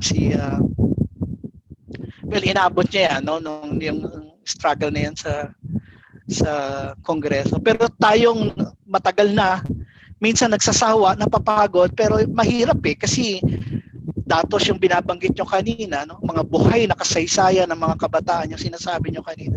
Nandyan po ang mabigat na suliranin pagdating sa kalusugan ng ating mga kabataan at hindi pwedeng bitawan yung problema. Thank you, Awa. Thank you, Sir Rom. Nakwento ni Sir Rom na yung mga barriers dito sa pag-access ng mga kabataan, both sa information and services, ay yung iba dito resulta ng compromise, dun pa lang sa stage ng policy making. Pero yung iba resulta ng, pwede ba natin sabihin, resistance ng ibang agencies ng pamahalaan to implement the law. Kung di man resistance, maybe there are some factors that keep them from implementing this provision. So ngayon tatanungin natin si Congresswoman Sara Elago bilang youth sector representative sa Congress na yung kanyang party list kabataan ay naging bahagi ng pag-push nitong reproductive health law sa Congress. As youth representative, Kong Sara, sa inyong experience, palagay niyo po ba ay napapakinggan ng ating mga mambabatas ang boses ng mga kabataan sa paggawa ng batas, at isang mahalaga ring area ay sa paggawa ng budget sa implementation ng mga batas, kagaya nitong reproductive health. Kasi taon-taon parang subject to pagkaltas ng budget. So, pwede mo po bang ikwento sa amin? Tapos ano po yung mga nasa pipeline or ano yung mga currently filed na bills dito sa Kongreso na pwede nating abangan tungkol dito sa issue? Kong Sara? Maraming salamat, Aw. Magandang umaga po sa lahat ng mga viewers natin, ang ating mga kapwa panelists sa PLCD na patuloy na nagbubukas ng ganitong espasyo para pag-usapan ang mga issues at concerns hinggil sa human development. At ngayon nga, kung paano ba napapakinggan ang boses ng mga kabataan sa proteksyon ng kalusugan ng kababaihan, ng adolescents, at kung paano natin titiyakin na yung mga batas na ipinapasa sa loob ng Kongreso ay napapatupad at nakakabenepisyo, napapakinabangan ng ating mga kababayan. Hinggil dun sa katanungan ng pagdinig sa boses ng kabataan, tama si Jonah, no? Kadalasan tinatrato bilang mga tatanggap lamang o mga beneficiaries ang mga kabataan pagdating sa mga serbisyo. Ngunit dahil sa social media, sa access sa information, sa pagkakaroon ng iba't ibang mga spaces at channels katulad nito para makaalam pa tungkol sa issue, mas lumalakas na yung assertion ng mga kabataan na hindi pwedeng mag-usap ang Kongreso tungkol sa mga issue na may kinalaman sa amin nang wala kami at wala ang boses ang mga kabataan. Kaya very instrumental yung voice ng youth pagdating sa pagpapaalala sa mga legislators natin kung ano yung napakalaking role at mga pwede nilang gawin pagdating sa pagtugon sa adolescent reproductive health, particular sa adolescent pregnancy. Unang-una dyan yung pagtitiyak ng representation ng mga kabataan, hindi lang sa Kongreso, kundi sa ating mga sanggunian sa barangay, sa ating mga bayan, sa mga panlalawigan. Kinakailangan na yung mga komite nila na ang interest at ang concern ay kabataan na tuloy-tuloy ang engagement at itulak sila na bigyan ng boses yung mga concerns ng youth constituents nila on the ground. Napakahalaga niyan para matiyak na bibigyan ng boses at naaaksyonan ang mga concerns ng mga kabataan. Pangalawa, hindi lamang bibigyan ng boses, kundi pagdating sa gagawing aksyon, kinakailangan na ito ay nakabatay doon sa karapatang pantao, sa proteksyon ng kalusugan at para sa pag-unlad ng kabuhayan ng buhay ng bawat isang Pilipino. Kung sa kabataan ay yung mga prinsipyo ng WHO na availability, yung pagkakaroon ng access, yung kalidad, yung partisipasyon, pagkakaroon ng pantay na oportunidad para maka-access, makakamit ng health services, ang kawalan ng diskriminasyon, at yung pananagutan rin sa parte ng mga public authorities natin at ng government. Yan yung gumagabay dun sa approach din natin kung paano igigiit at kung paano bibigyan ng boses ang mga kabataan. Bukod dun sa pisikal na pangangailangan, napakahalaga din na tingnan natin yung kalusugang pangkaisipan. Isa rin po tayo sa mga nagtulak ng National Mental Health Law at katulad ng mga challenges sa RPRH, andyan yung challenge ng kung paano ba ito maipapatupad na makakabenepisyo dun sa mga pinakanangangailangan nating mga kababayan. At lalo na ngayon sa ilalim ng isang public health emergency, tayo ay humaharap sa COVID-19 pandemic. Isang malaking suporta sa mga kabataan, hindi lang sa pagpapalakas ng boses niya, kundi yung pagtitiyak na yung boses na yan ay napoprotektahan. Mahalaga yung pangangamusta sa isa't isa, yung patuloy na pag-uusap at patuloy na pagbibigay ng suporta doon sa mga kinakaharap ng mga pasanin sa ilalim ng pandemic. Dahil lahat ng mga socio-economic factors na nagko-contribute sa rise ng teenage pregnancy na binahagi po ng mga nauna nating panelists, yung edukasyon, yung access sa healthcare, ang trabaho, participation, employment, lahat po yan ay talagang apektado sa ilalim ng pandemic. Maraming nawalan ng trabaho, mapagkakakitaan, hindi makapagbukas ng kanilang mga negosyo, apektado ang kanilang mga anak, apektado ang pag-aaral. Ngayon, naghahanda na tayo para dun sa new normal or sa better normal para sa edukasyon. Lahat ng yan, ang kinakailangan na isama natin sa lahat ng aspeto ng pagpaplano at ng response ang mga kabataan at ang buong komunidad na apektado ng krisis, ang boses ng mamamayan. Kaya mahalaga yung mandato ng Kongreso bilang Kongreso ng mamamayan, na tumutugon dun sa mga pangangailangan ng ating mga kababayan. May pangangailangan na palakasin ang pag-exercise ng oversight powers para sa RPRH law bilang paggampan doon sa ating role sa lawmaking, advocacy dahil pinapakinggan at mahalaga sa opinyon ng publiko ang sasabihin ng ating mga leaders. Kaya ganoon na lang din kabigat yung responsibilidad na maging tapat sa tungkulin ng may paggalang sa mga karapatang pantao at sang-ayon sa ating saligang batas. Constituency building na kinakailangan sa pagtutulak ng isang advocacy at yung pagtitiyak na sa lahat ng ito, yung pinagkatiwala sa ating kapangyarihan at pondo ng bayan ay magagamit para sa pinaka-mainam sa ating mga kababayan. Kasama na rin dyan yung pagtitiyak ng pondo. Hindi katanggap-tanggap na sa panahon na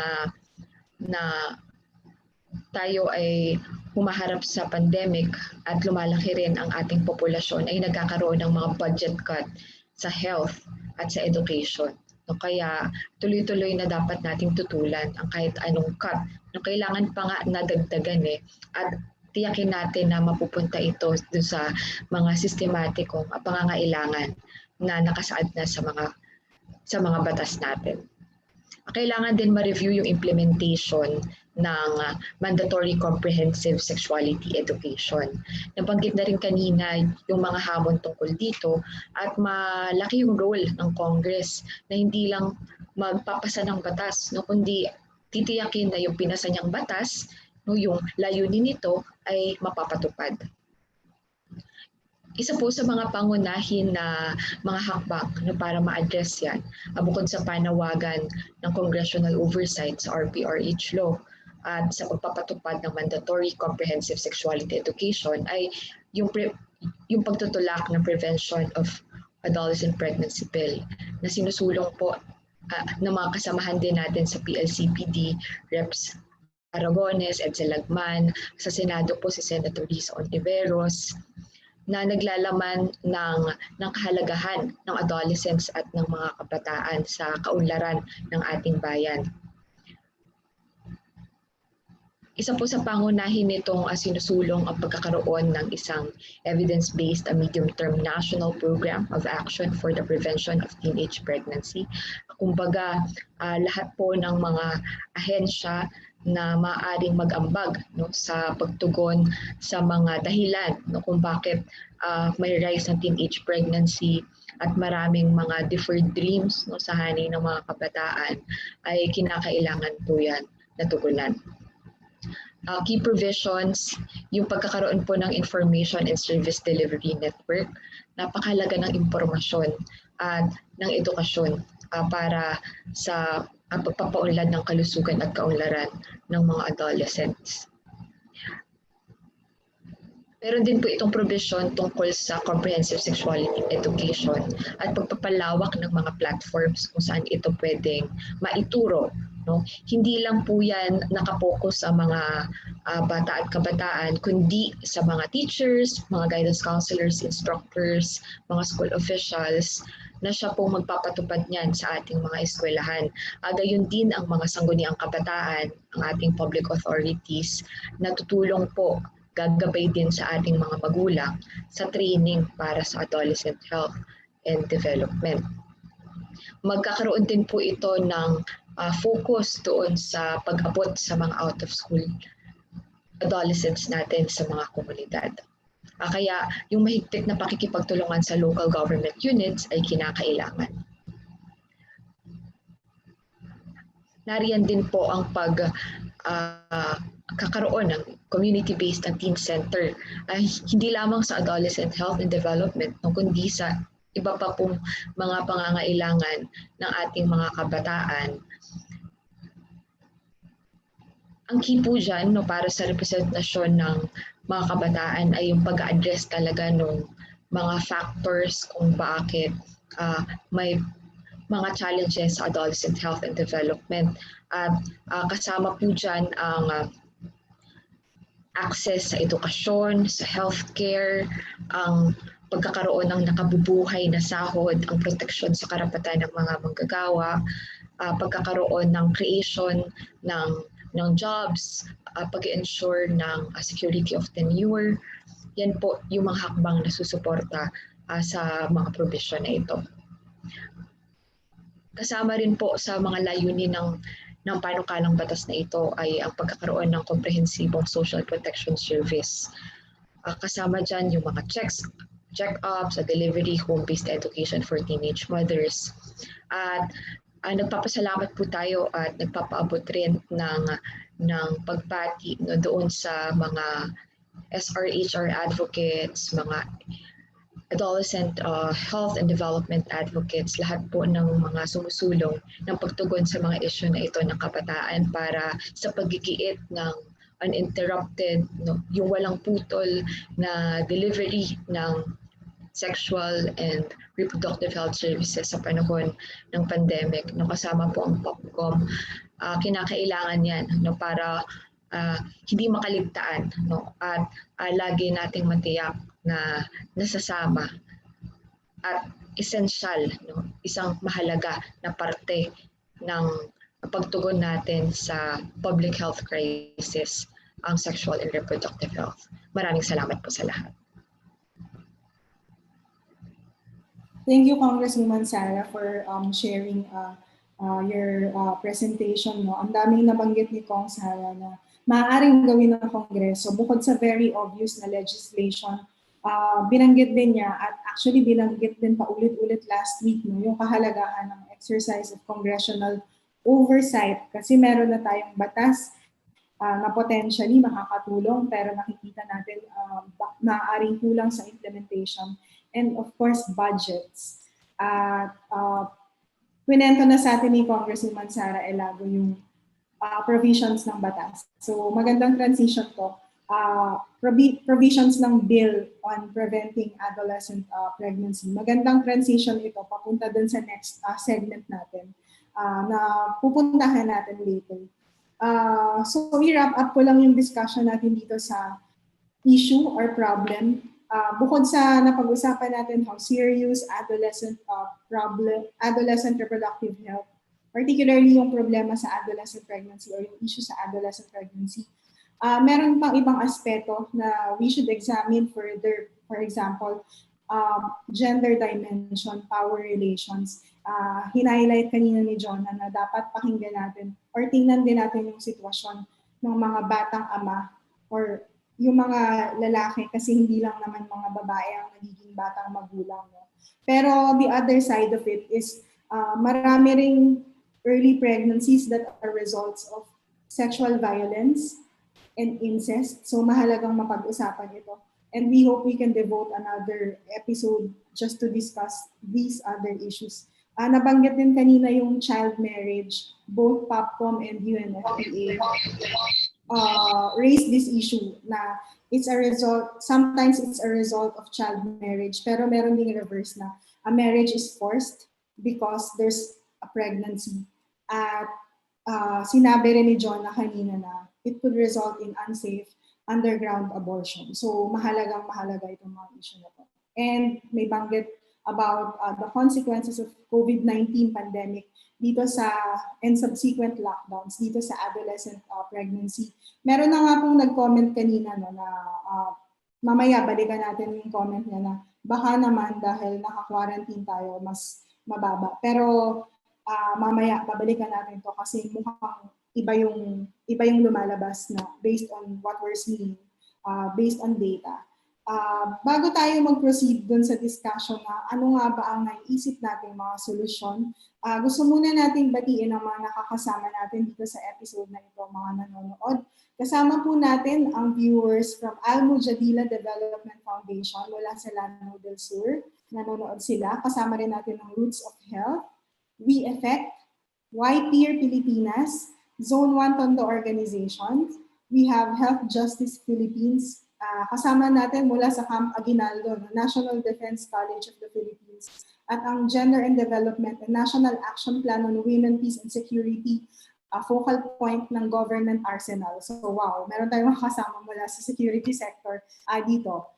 Meron ding nanonood from Albay, Palawan, LGU ng Silang Cavite, La Trinidad Benguet, hello po, DepEd SDO Urdaneta City, Philippine Arena Swabbing Center. So yung mga nakatutok dito sa response sa COVID, nanonood din sila. We have the City of Batac, Ilocos Norte, Ugat ng Kalusugan Youth Friendly Clinic, Kalikuang National High School mula sa Iloilo, at San Roque Elementary School. Marami na rin pong comments na pumapasok related dun sa mga napag-usapan kanina. Mamaya babasahin natin to lahat. Pero may nagtanong si Marcus, sabi niya kanina, yung binanggit na 33 billion, is it loss per year? Per year po yun, no? So just to clarify, annually we lose 33 billion pesos as a result of lost productivity because of adolescent pregnancy. So ngayon,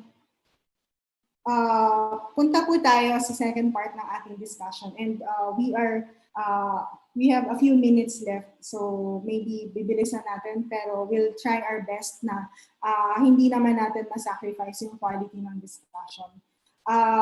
Kanina problema yung pinag-usapan, ngayon pag-usapan natin yung solusyon. So uunahin natin ang government agency na kasama natin ngayon, POPCOM. Ms. Mai, ano po yung iniisip at ginagawa ng POPCOM para matulungan natin na maibsan ang sitwasyon na ito. At kung meron kayong program, tatanungin ko na rin, meron ba kayong sapat na pondo?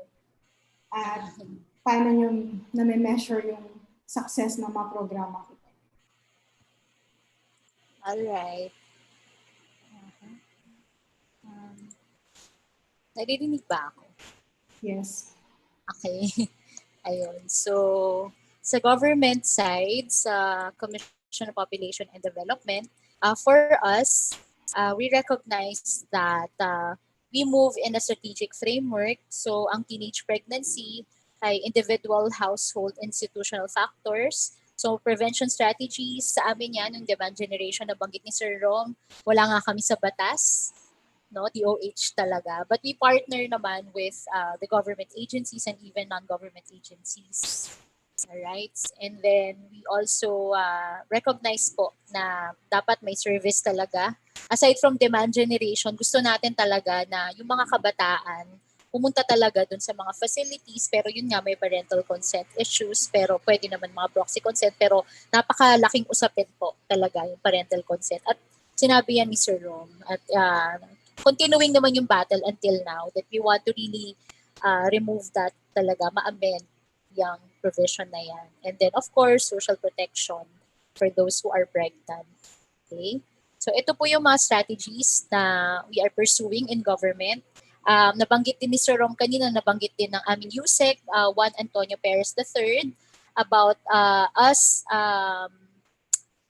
helping DepEd in the proposal po for comprehensive sexuality education. So tinulungan po namin yung DepEd, sinubmit po namin sa Department of Budget and Management their proposal so that yung talaga finally yung comprehensive sexuality education ay ma-roll out na po after the release of the issuance po ng policy talaga nila. Okay? So we want to help out, partner with the Department of Education in pursuing comprehensive sexuality education. Okay? So sa ngayon po, natapos na po nila yung pag-integrate ng comprehensive sexuality education in the curriculum from kindergarten up to senior high school. So right now, they are really in rolling out phase or training, finalizing the module, training the teachers for comprehensive sexuality education.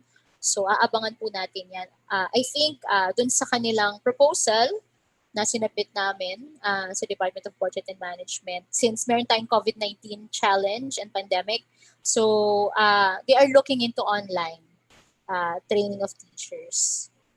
So hopefully, ma-roll out na talaga to. At marami naman pong groups na tumutulong sa Department of Education to really roll out talaga itong CSE. Okay. And then, of course, nabanggit kanina, may nagbanggit about the Information Service Delivery Network.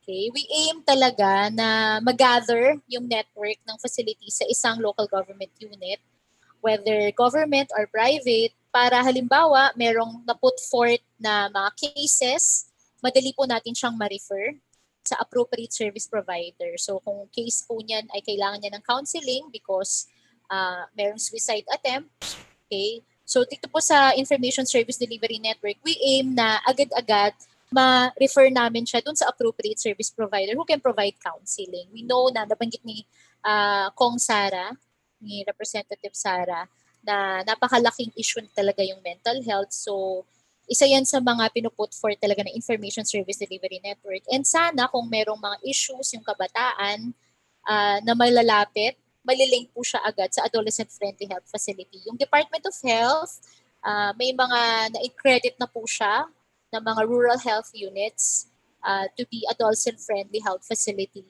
So, we know that really yung mga kabataan, there's really a stigma to go to health facilities, no? Kasi syempre baka kaibigan ng parents, kaibigan ng nanay, kaibigan ng tatay, malalaman na pupunta siya doon, kukuha ng serbisyo na nasabi din ni Jonah yan kanina. Kaya we are very glad talaga na kami talaga sa POPCOM, we look at kabataan as experts. We really involve them in our program implementation. So, ayan. So, we just really aim to connect demand generation that we do to service delivery. Kasi ultimately, talaga dapat mas servisyohan yung mga kabataan na nangangailangan, no, ng mga serbisyo na na-recognize din namin yung sinasabi ni Miss Ana, who has been with us in this advocacy for the longest time, na talagang dapat yung prevention yung malakas sa gobyerno. Kaya hindi namin siya kaya alone. We really need the partnership of everyone para magawa yan. So ito po yung ginagawa namin sa Popcom. Ini-aim namin talaga na tulungan yung mga local government units if they want teen centers functional and sustainable. Okay, kung ano yung nag-work talaga sa reality na meron yung mga local government unit. But we know that we have the COVID-19. So ano ba yung nag-work ngayon? Tinatahi po namin yung aming mga initiatives right now para gawin namin siyang online, yung mga nararapat gawin since hindi pa pwede masyadong mga mass gatherings. Okay? We also aim to prepare the parents, youth leaders, adults in really reaching the adolescents to form responsible sexuality. Okay? When we say sexuality, it's really the whole being, no? Total well-being of a person. Okay? So ito po yung ginagawa namin pre-COVID na ngayon ay nag-shift online because of COVID. So we have training tools for parents of adolescents. We know na it's really difficult for youth to go to their parent na, "Ma, I want to have sex. Can you give me condom or consent for condom?" No, we know that it's really difficult, but we want sana kung hindi yun yung maging conversation is itong mga parents sa pagkabata ng kanilang mga anak, turuan na age appropriately yung mga anak. Like it could really start with naming the body parts and calling it as it is. Wag flower, yung vagina, wag bird, yung penis, no? Calling it as it is. It can start as simple as that sa pagmaliit pa siya. No? Dun sa sexuality education, Comprehensive Sexuality Education Department of Education, sinasabi doon, in kindergarten, you can discuss about good touch, bad touch, no? To inform and educate yung mga bata na what is a good touch, what is a bad touch. You run, you tell, no? If it's in your family, you tell kung sino man yung tingin mong responsible and authority figure, no, na meron ka sa buhay mo, whether your teachers, ganyan, if it's your family, or if it's someone, you tell your family about it. Yan. So, yun, it could really start simply as good touch, bad touch, ganyan. So, yan. So, ito po, we want to aim to really prepare parents na magkaroon ng basic communication with their children. Kasi how can you have sexuality discussions with your adolescent children when you don't even communicate with your adolescent children in the first place? No? So, yun, kahit ganun lang kasimple. So, sa mga runs namin in the past years on parent education for adolescent health and development, we've seen anecdotal data like ang nanay at tatay hindi nakakausap yung mga anak kasi yung anak pala nagtatampo because hindi lang pinagluluto ng favorite na pagkain. Ganun kasimple yung mga issues, no? So we aim to yung communication. And sana kung the parents are not comfortable, ma-recognize ng parents that there are agencies na pwedeng tumulong para gawin tong conversations na to with their adolescents. And there are also teachable moments. Parang we introduce teachable moments to them. Ano ba yung mga teachable moments that you can open discussions on sexuality when you are watching something, a movie or a drama, no, where you can talk about sexuality. It's an introduction to sexuality talk, no? When you are in the dining table, na sana hindi puro kayo ay nasa nasa digital nasa cellphones, nasa iPad, nasa laptops, no? So talk talaga the teachable moments.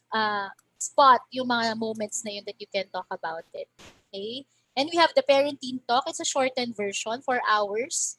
Ito naman, we are preparing the parents to talk about sexuality or prepare themselves for communicating with their adolescents. And then the adolescents then, we teach them about adolescent sexual and reproductive health. And also, sa amin sa Popcom, very clear na po kami na EDC talaga yung stand ng government. Sa amin, okay, abstinence, be faithful, and use condom consistently and correctly.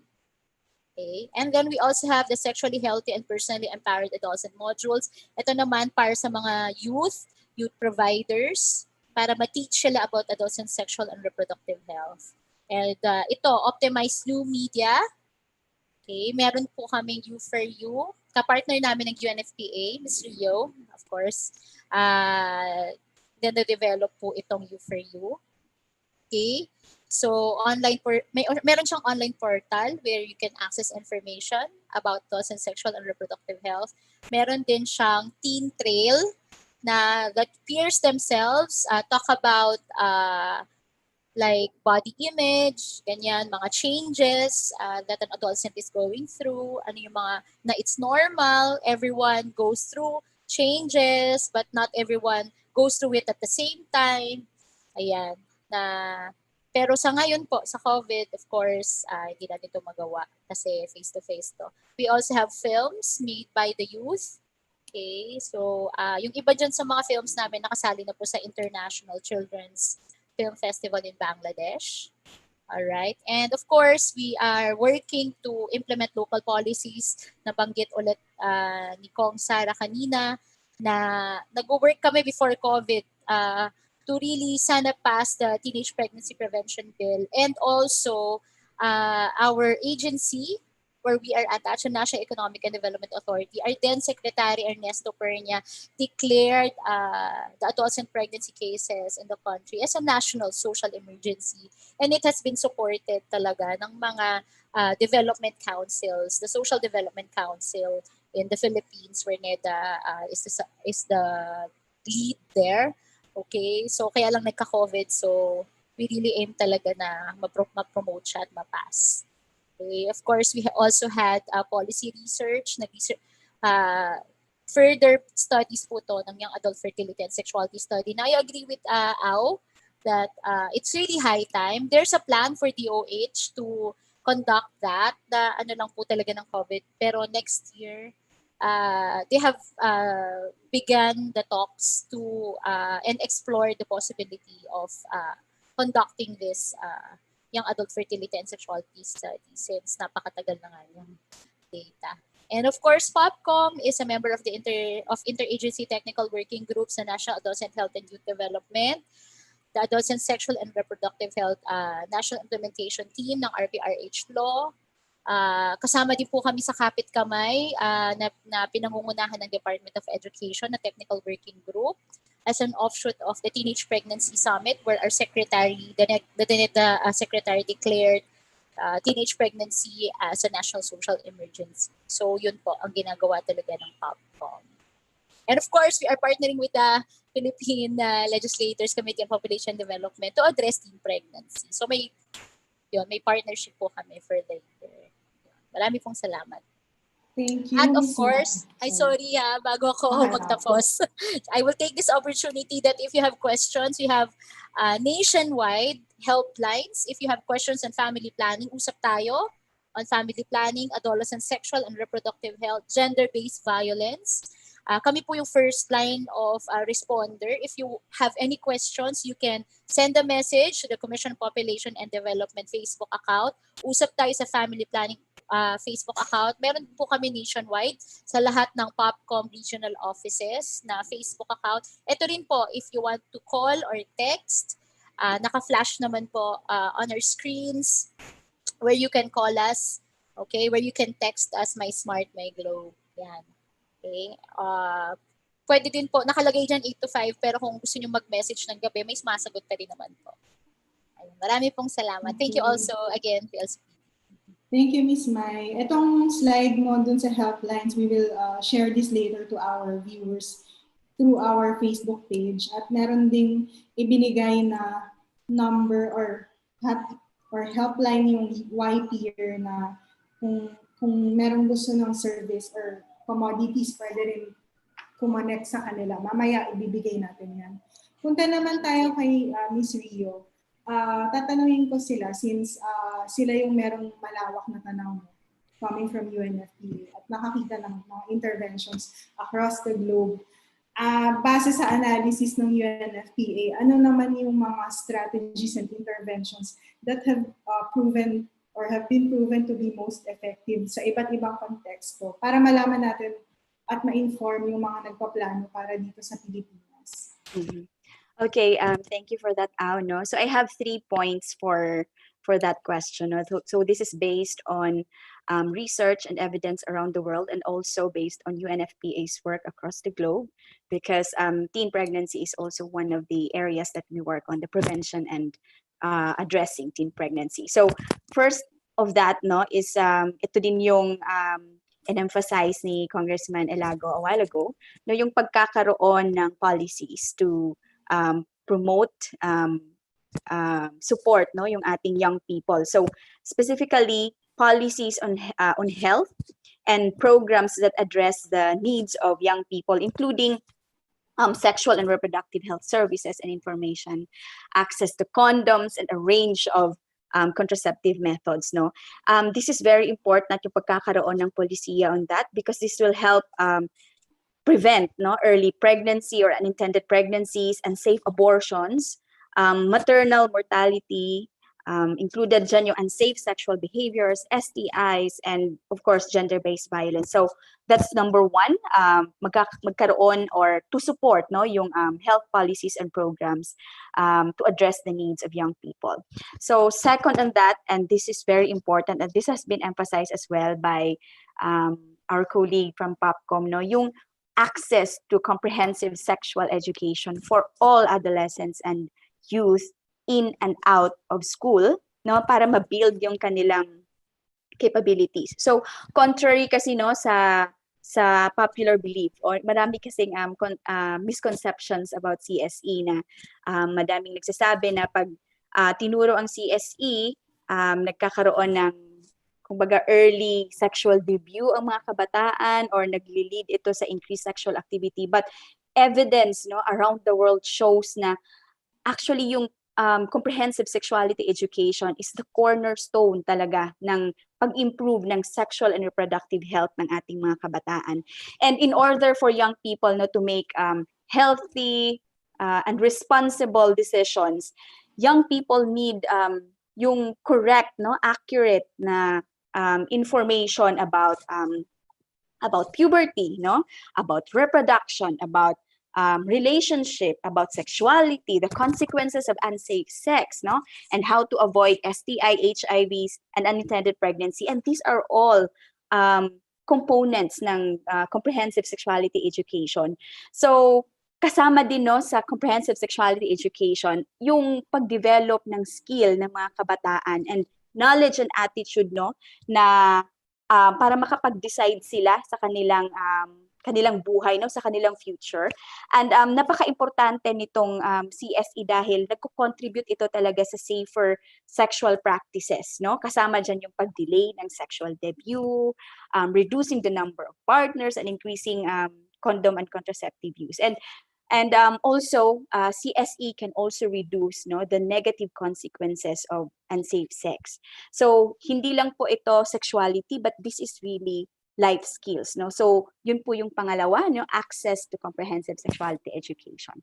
And then lastly, yung pangatlo is yung pag-ensure, no, ito yung in-emphasize ni Jonah kanina, no, yung genuine and meaningful participation of adolescents and youth in decision making and dialogue, and greater focus and investment din talaga, no, sa youth policy making and leadership. So that's the 3 points that I would like to highlight for this question.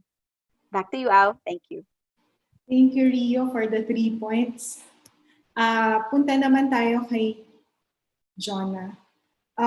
Ano yung masasabi mo sa young people who are having difficulties dealing with their ARH concerns, lalo na ngayon na nasa lockdown or nasa GCQ tayo? At kanina marami ka na rin nasabi na how young people can contribute to the discourse, hindi lamang sa discourse, pati sa mismong solutions to adolescent reproductive health concerns. Ano naman ang panawagan mo sa ating government agencies para lalong mapakinggan at maisama sa decision making sa pamahalaan? Ayun po. So yung una, yung advice to young people and adolescents. So nakita natin na may helpline din po yung POPCOM, and kami rin po sa She Decides, kinompile po namin from governments to NGOs, lahat ng helpline, lalo na ngayon na below 21, bawal lumabas kahit GCQ. So mahalaga po na may access sila to these helplines. And then, yun po, kailangan two-way po yung communication. So at least tayo rin po dapat yung lumalapit sa mga adolescents and youth ngayon. And with regards po with COVID-19 din, alam natin na malaking na-sideline talaga yung ARH services. So sana po makatulong din yung maraming NGOs and government agencies to yung magkaroon pa rin ng access to services. And maging bukas pa rin po yung isipan natin, lalo na marami na rin naman po mas nakakaintindi ng responsibility ng ARH. At marami pong youth organizations katulad, ang She Decides ay youth-led na movement for reproductive rights. And kami po ay isang support group din, at marami pong safe spaces na youth-led at youth-serving na maaari pong makatulong with adolescents and teenage mothers and youth. With regards po with ano yung panawagan namin with the government, yun po, nabanggit ko rin kanina nga na marami po tayong youth community organizers at mga youth frontliners ngayon. At kailangan po natin mag-work hand in hand with them. Sana po mas unified and consistent yung messaging natin on adolescent pregnancy. Nabanggit rin kanina na hindi lang siya statistics, may mukha at naratibo ng mga teenage parents, teenage mothers, and advocates. And we need to be culturally sensitive. And sana po lahat po with the interagency network group din po, sana mas well-represented yung youth sector, at hindi lang po representation, no? Dapat well-informed, prepared, at trained din yung youth sector who advocates for ARH. And lastly, magkaroon po, hindi lang po NGOs, governance, pati rin po private sector, no? Dapat flexible, adaptable tayo, at meron tayong ma-adjust dun sa needs and wants ng adolescents and youth. Isa pa po last na, yung YAPS, kasi natandaan ko po ang 2013 YAPS at ang Demographic Health Survey 2017, yun po yung time na ako'y part pa ng adolescent group 10 to 19. Ngayon, nag-age out na ako. So I think mahalaga po na magkaroon ng accurate intervention din on this. Ayun, kasi nag-iba na po yung demographic ng adolescents. Thank you, Jonah, for that reminder. No? Nasabi kanina ni Ms. Mai na after this COVID, this pandemic, they will embark on the new, tama ba, update. So, bagong YAP. So, sana makakita tayo ng new data. And also, panawagan din ng mga kasama natin dito sa advocacy. Baka naman pwedeng dagdagan ng age bracket. Yung 10 to 14, hindi masyadong nakahagip ng ating government agencies. Yun po. Thank you again, Jonah. Balik tayo kay Ana. May dalawa akong gustong itanong kay Ana. One is regarding messages and messenger. Yung pangalawa naman, ano yung role ng media. So, with the first question, gusto kong tanong, bakit kaya, do you think the messages of the government resonate with our young people? And kung meron tayong mga messenger, sino yung pinaka-effective? Tapos idadiretso ko na dun sa pangalawang tanong, bilang haligi or bahagi ng media, paano makaka-contribute ang media sa pagpapaliwanag o pakikipagtalastasan dito sa issue na to? Kung gaano ka-urgent ang sitwasyon, given the current climate, meron tayong pandemic, ngayon meron challenge to press freedom. So paano ba? Paano to lahat mag-interplay? So Ana, please. May 3 M ka na tinanong sa akin. Messenger, message, at media. Okay? Isa-isahin natin para sana mas makapagbigay linaw ng konti. First, yung sa messages and sa messenger. Unang-una na lang natuwa ako na ang daming mga efforts ng Popcom, no? Parang kinover lahat. Yung merong to train parents. Kailangan din po natin ng training sa ating mga parents, ating mga magulang, kung paano ba buksan yung usapin tungkol sa sex at sexuality at kahit sa gender identity and expression. Meron mga ganong mga modules ang Popcom. Tapos meron din para sa youth din. No? Maganda rin yung packaging niya. Tinake note ko kanina na very empowering sa side ng sa youth. Pero again, dapat ang tanungin natin dyan kung hindi na ako youth eh. Kung si Jonah feeling niya nag-ease out siya dun sa youth segment, lalo na ako. Pero nakita ko lang na para sa akin bilang isang magulang, there's something for me. 'Di ba? At kadalasan kasi nga ang usapan ng sex at sexuality parang merong subtext na it's not for you.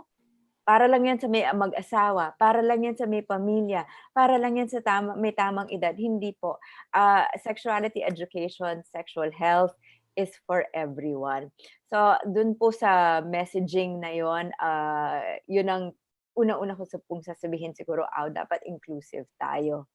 Okay, lahat. Ang RH po, ang reproductive health and sexuality education ay para ho sa lahat. Kasi i-reimagine natin, no, kung naiisip pa natin, biology class siya na, this body part goes here. When you're wet, a baby, you will get lang yung sex education namin noon eh. Ang dami pang dapat pag-usapan at pwede pang pag-usapan. Unang-una na lang yung good touch, bad touch. Napakasimple na sabihin sa mga anak na anything na naka-bathing suit ka na naka-cover ay private part. Ikaw lang ang may authority doon sa parts na. Ganun lang pwedeng kasimple na pag-usapan yung mga ganung bagay na we feel are so intimidating. And I get it. It's really hard. Kung hindi ko po siguro sinusulat ang sex, kadalasan hindi ko rin po alam kung paano kausapin ng anak ko tungkol dito. So, ang isang messenger natin, yung government, yung kaya sinabi ko na rin ho, yung mga parents, yung next gen, yung mga parents. When do we start, ang dalas ho, tinatanong sa akin ng parents, when do we start talking about sex with our children? As soon as they ask. So, hindi pong 2 years old siya, they start asking about body parts. Let's not tell them, wag mo muna pag-usapan yan, bad yan. Meron na tayong sinesend na signal, no? I-welcome natin yung mga tanong nila. Okay lang po yan, mga parents, kung hindi natin alam, may Google na po. Okay, o na basta kung may trusted sites like the UNFPA, She Decides at Popcom, I'm very culturally sensitive ng mga information about sex na pwede natin equip ang sarili natin para pag-usapan to. Ang kagandahan when you start talking to your kids about sex at an early age, nagsaset din po ng tema na kahit palang mga ganitong mahirap na topic, pwedeng pag-usapan sa ating mga magulang. Or pwede kong tanungin, konsultahin yung parent ko. Malawak po ang definition ng parent dito sa Pilipinas. Pwede hong biological parent, pwedeng tita mami, lola mami, lolo daddy, lolo mami. Ang dami hong permutations. Ganun hong yung extended family natin. So, I think that my last message as far as messenger and message is concerned is everyone can be a champion for a young person. Everyone po. Okay, you have a point where you can be a mentor to someone, you can be a guardian, ikaw yung trusted tita, ikaw yung cool tita, ikaw yung hip tito. Okay, kung hindi man ikaw yung parent, i-designate nyo na po yun sa isang pamilya nyo. At meron naman tayo, as a young person, meron talaga tayong tinitingala na mentor. No? Let's seek out those mentorships. Kung takot tayo kung paano natin kausapin ang youth natin, ito lang po, and I'll ask Ma'am Sarah and Ma'am Jonah to also corroborate this. No? If you don't know how to speak to young people, listen to them. Take the cue from them. How do they want this discussion to be framed? What do they want to know? And how do they want to be guided? Hindi lang po dahil tayo nakakatanda, tayo biglang eksperto na at tayo ang masusunod. So that's my 3 points. No? But sa government, maniningil po kami sa DepEd tsaka sa Popcom. Buti hon may resibo ngayon. Naniningil po matagal na ho yung comprehensive sexuality education na yan. Baka mag-ease out na naman ako sa isa pang phase of my life, wala pa rin yan. So, maniningil po kami. Pangalawa dun sa teens and parents and young people, we can start having a conversation about sex, sexuality as early as possible. It starts with naming what body parts are. It starts about, what consent is and what also what healthy relationships are. Madalas naman yun ang entry point natin di ba? Tatanungin ang mentor or trusted person kung okay ba tong jowa ko? Or okay ba tong i-bae? Hindi na pala jowa ngayon. Bae? Is my bae okay? Ganon, di ba? Maraming pwedeng pag-usapan. And lastly, everyone can be a champion for a young person. Now, yung last mo na tanong sa akin, yung media. Ano ang role ng media? I think the role of media is to really keep on bringing these stories out, especially during a pandemic like this. Ang dami hong kailangan pantugunan na issues. And yes, they are all important, no? Yung issue of livelihood, of just survival every day. But it's also up to the media to keep a focus on youth issues. There is so much at stake. Rio mentioned earlier, 5,000, maybe, baka that's a conservative figure pa, unintended pregnancies, just as a result of, closed down services or restricted services for young people. So it's up to the media to keep on talking about this and also to expand the discussion. Yes, teenage pregnancy mostly happens among poor and the marginalized sectors, yes, but it also happens across all other sectors. The people who are watching us today, I'm sure if I ask you to raise your hand, how many of you know a teen mother, are related to a teen mother, or are friends with teen mothers? I guarantee you there'll be an overwhelming show of hands.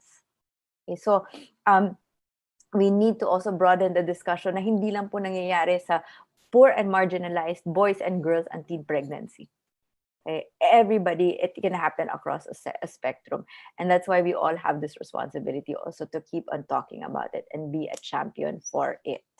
Yun po ang magiging role din dapat ng media to set that agenda and to keep reproductive health in everyone's focus and attention po. Thank you, Anna. Ang ganda ng mga sinabi mo sa 3Ms na itinanong ko sa'yo kanina. Kanina na-discuss ni Kong Sara na yung isang nakikitang solution na nasagot ng Kongreso ay isang bill on the prevention of adolescent pregnancy. So mamaya i-share natin sa ating viewers yung text nitong bills na to tsaka yung key features niya. Pero gusto ko lang ulit balikan si Congresswoman Elago and also si Sir Rom kung nakabalik na siya dito sa Zoom. Kung finally po ay umaksyon ang Kongreso at i-review itong RH law, ano yung mga maganda nating silipin na provisions na kung nai-implement ba? At specifically for Kong Sara, paano po natin mako-convince ang mga kasamahan sa Kongreso na this is urgent and this is a priority?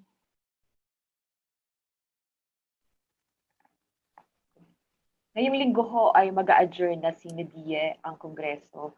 Marami po sa ating mga district representatives, party list representatives, nasa kanilang mga distrito, nasa kanilang mga opisina. Mahalaga po na mapagpatuloy natin yung lobbying efforts natin online na habang sinusunod po natin yung mga kailangan sundin sa ilalim ng community quarantine at tuloy-tuloy pa rin po yung pagpapaabot ng boses natin para dun sa mga dapat tugunan sa RPRH law. Number one dyan, yung pangangailangan ng scrutiny sa implementation ng comprehensive sexuality education. Ngayon ay panahon na nagre-review tayo ng mga dapat isama at yung mga preparations para sa remote blended learning. Meron kasi yung phase na may psychosocial support, may mga dagdag na mga subjects at mga programs para suportahan po ang kalusugan ng learning community, ng mga estudyante, ng guro, ng mga magulang at lahat ng education support personnel. Isa po yung pagkakataon para maisama na po natin yung mga dapat malaman ng mga estudyante bilang paghahanda dun sa better normal sa school reopening.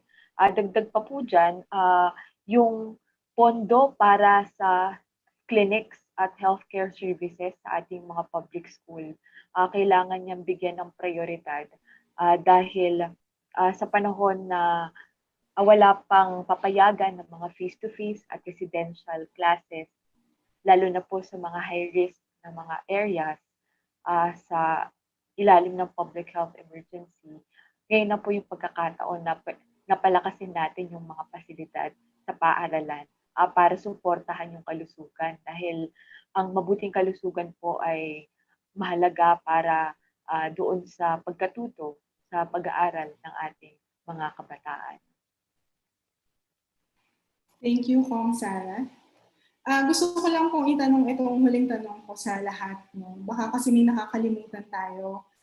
Kanina, paulit-ulit na natin naririnig na first and foremost, dapat ma-involve dito ang mga kabataan because this is their issue. May banggit din sa parents, may banggit din sa DepEd na hindi natin masyadong nakakasama, kinakatok natin paulit-ulit. Pero meron pa po ba tayong untapped?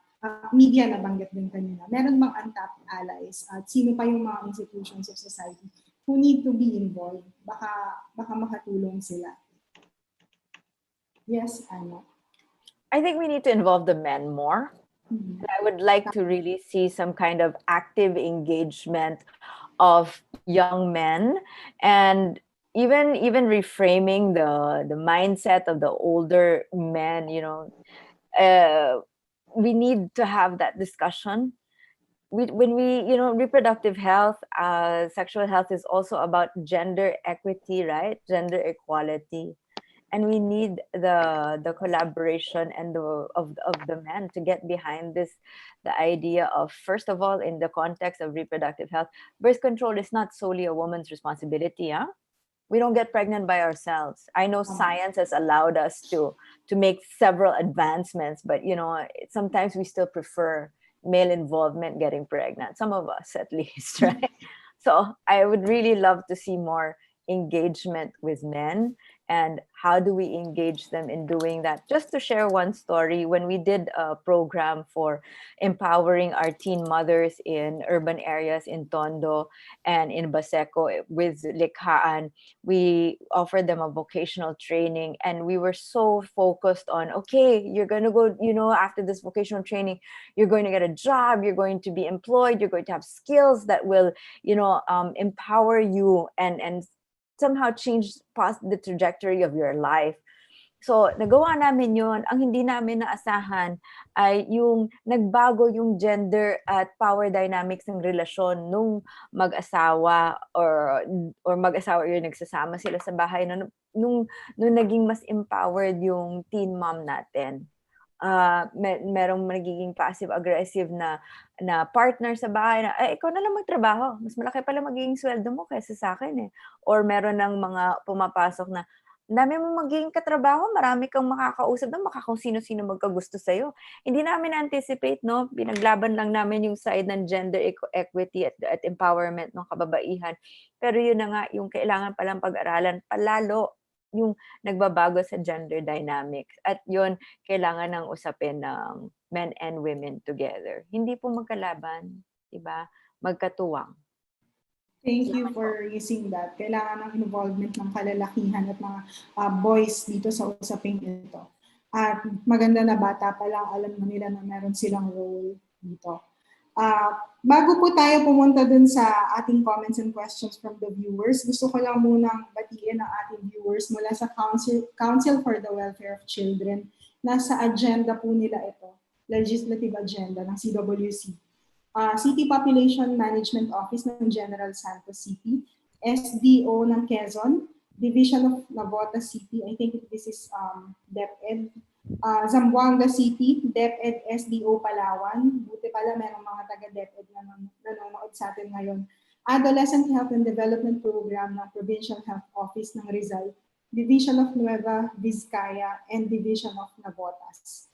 Ngayon po, babasahin natin yung mga comments and questions from the viewers. So para mabilis tayo because we're really running out of time.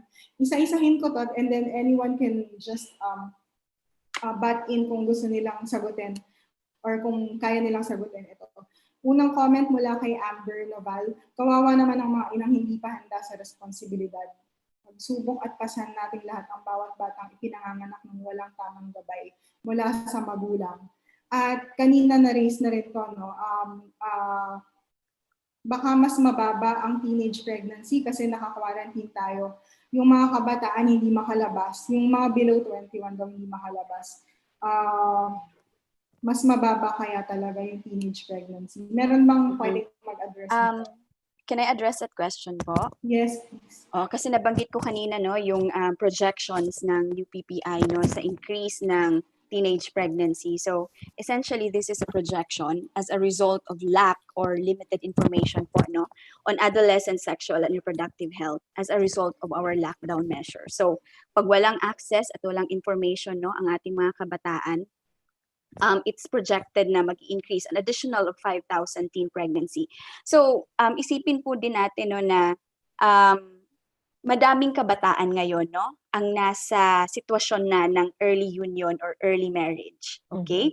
And without access to family planning services, without access to contraceptives, that can result to repeat pregnancies. So that's one. And secondly, no, yung lalo na sa mga resource inadequate settings natin, yung mga young people in crowded areas where social distancing is not possible, no, posible din po itong pagkakaroon ng sexual encounters, okay? And lastly, this is also very important, no, yung consequences ng gender-based violence. Itong lockdown period na ito, ang daming cases ng intimate partner violence, madaming cases ng incest, no, and definitely, no, lalo na yung incest, it can result to unintended pregnancy. So majority, let us remember as well na majority ng perpetrators ng gender-based violence at home, domestic violence, no, are family members as well. So yun po yung tingnan din natin, no? Hindi yung, of course, we can also say na yung projection is also accurate. Thank you, Rio. Thank you So, po. related dito sa tanong ni Amber, yung tanong ni Jensis Caderogaw, dahil naka-lockdown or bawal lumabas ng 21 years old or below 21, how can young people access RH services and birth control commodities? Ano pong mechanism ng government? Maybe Mike can respond to this. Yeah, so sa ngayon, sa amin, sa Popcom, we have helplines and then we can connect you to the local rural health unit or the local population office if you need it. So kung merong magtatanong sa amin, sa ngayon kasi walang talagang kabataan na nagtatanong sa amin. Ang aming mga clients usually over 19. Okay, siguro iilan-ilan lang yung mga, pero nagtanong sa amin kasi nanganak na. So meron kaming 16-year-old na nagtanong sa Facebook pero nanganak na. So she wanted family planning method. So inano namin siya, kinonect dun sa local population office and the rural health unit. Yun. So kung may mga kabataan dito, pwede po kayo magtanong sa amin sa Facebook, mag-text kayo, pwede po namin kayong i-connect. So yun yung ginagawa namin sa gobyerno, sa Popcom. Thank you. So yan, Popcom is open. At kanina meron din pong nagmensahe na si Ivan mula sa YPeer. Meron din silang services available. Mamaya i-flash namin yung contact for YPeer naman. Also, pala, I'm sorry, can I add? If you are from Mandaluyong, our Popcom Family Wellness Clinic is open. So marami na pong itong ECQ na ngayon, nag-GCQ, may mga nagpapa-implant at humihingi ng family planning method sa amin. So available po yan, open. If you're from Mandaluyong, visit our office. It's open po from 7 hanggang 6, hanggang may tao doon. So mga office hours. Pwede po kayong magpa-implant, pwede po kayong humingi ng family planning methods. Available po yun sa Popcom Family Wellness Clinic in Mandaluyong. Thank you. So yan, punta po kayo doon sa Popcom sa Mandaluyong. Comment, ang ganda po ng presentation, walking through education, ang galing. Thank you. Tapos comment din from Marcus, I really like this format. It's democratization of information as everyone can learn about these issues. Comment mula kay Aika Pagusara, it's high time that CSE be implemented in schools. So pagbalik ng ating school year, dapat kasama na yan sa curriculum. Ngayon And, na. Ngayon na. Buti may mga nanonood tayo from DepEd. Comments from Ami Evangelista Suani po lang isang RP or resource person natin last week. Yes, Anna, we need to get the sexually active girls before their first pregnancy, so prevention. And yes, again, we should talk about contraception, not family planning. Yan, kasi may mga na-exclude pag family planning lang ang pinag-uusapan natin. Comment mula kay James, J. Maurice. Bakit kaya sa ibang bansa yung mga kabataan marunong ng safe sex at nagpo-condom ang lalaki? Yung mga babae hindi papayag na walang condom. Dito sa Pilipinas, ayaw ng mga lalaki na nagpo-condom. Dapat babae lang ang kailangang mag-pills. Kaya pag nabuntis, laging sinisisi yung babae dahil malandi daw. Anyone would like to comment on this? Sige, tuloy ko lang po. Sabi rin ni Marcus, government programs are reactive and target girls who are pregnant or already mothers. Mahalaga yung prevention. Again, mula kay Ralph Iva, nag-agree doon sa language ng birth control instead of family planning because not all people are designed to have a family. Tapos nag-agree din siya kay Sir Ron na even officials from these agencies are not telling the right information. So, mahalaga yung role ng Department of Education. Doon po sa related naman sa COVID, this pandemic further highlighted the need to reimagine and rethink how we work with and for the youth. Instead of speaking out for them, let's help them find the voice and pass on the microphone. So their voice really shines and we speak with them, hindi yung for them. Instead of getting their reaction, they must be seated on the discussion table. Tama. Ine-echo nito ang kanina pa sinasabi ni Jonah. Mula kay Mayna, it's high time to revise the legislation that teenagers need parental consent before they can avail of any contraceptive. Dahil ito ay nagiging hindrance lamang. At binanggit din niya yung negative stigma ng paggamit ng contraception among young people. Mula po kay Anna Marie Bañez, may we know the statistics of child marriage in the Philippines? Meron po ba ngayong ready information? Ang PLCPD meron pero babalikan ko later bago tayo matapos. Do we also have social protection for teen fathers? I appreciate yung mga sinabi ni Ms. Jonah, especially yung youth advocates, to establish information and service delivery network. Kasi alam na po nila at naiintindihan na nila ang realidad ng mga kabataan. So, yan.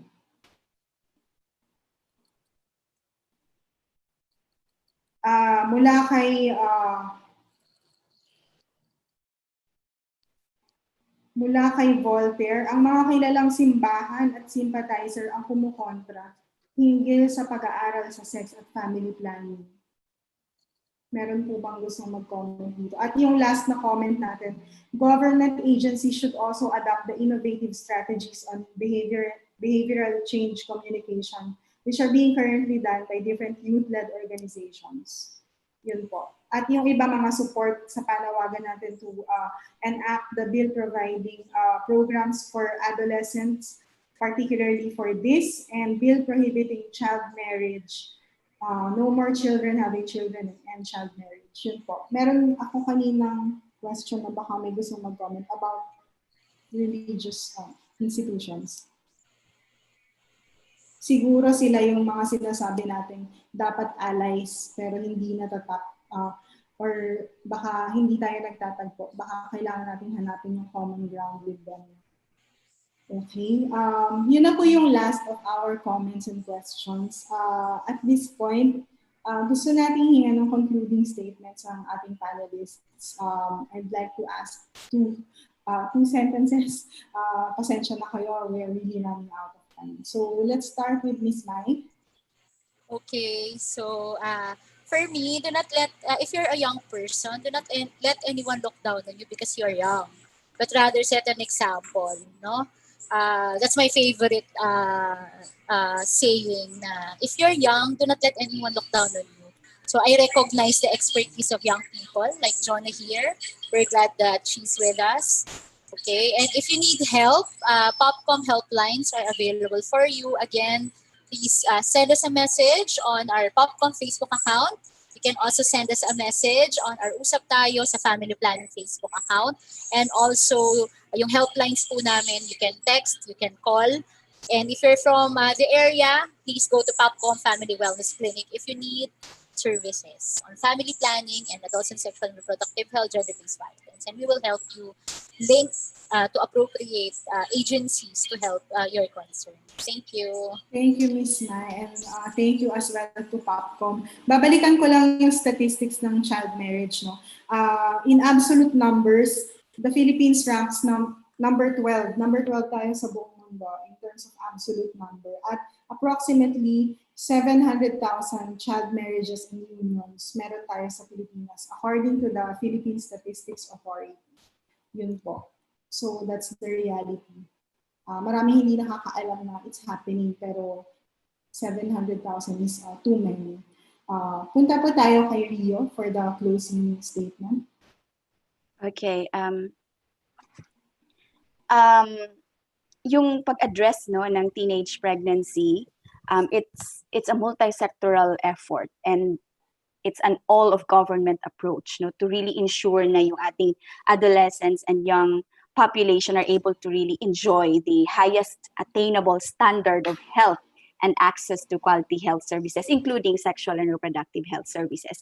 And we in the UNFPA supports no yung ating multi-sectoral and interagency commitments that we've made during the Kapit Kamay National Teen Pregnancy Summit no na inattendan ng madaming sectors and government agencies calling for the implementation of age-appropriate and culturally sensitive comprehensive sexuality education, yung pag-scale up ng ating adolescent-friendly health services, pag-encourage no, ng genuine participation of adolescents in the development of policies and programs, guaranteeing all adolescent to complete school, especially girls, protecting adolescents from sexual violence, discrimination, and harmful practices, yung pag-implement ng better support systems no, for our pregnant adolescents and adolescent parents, pag-strengthen ng ating family relationships, building a caring and nurturing community and society,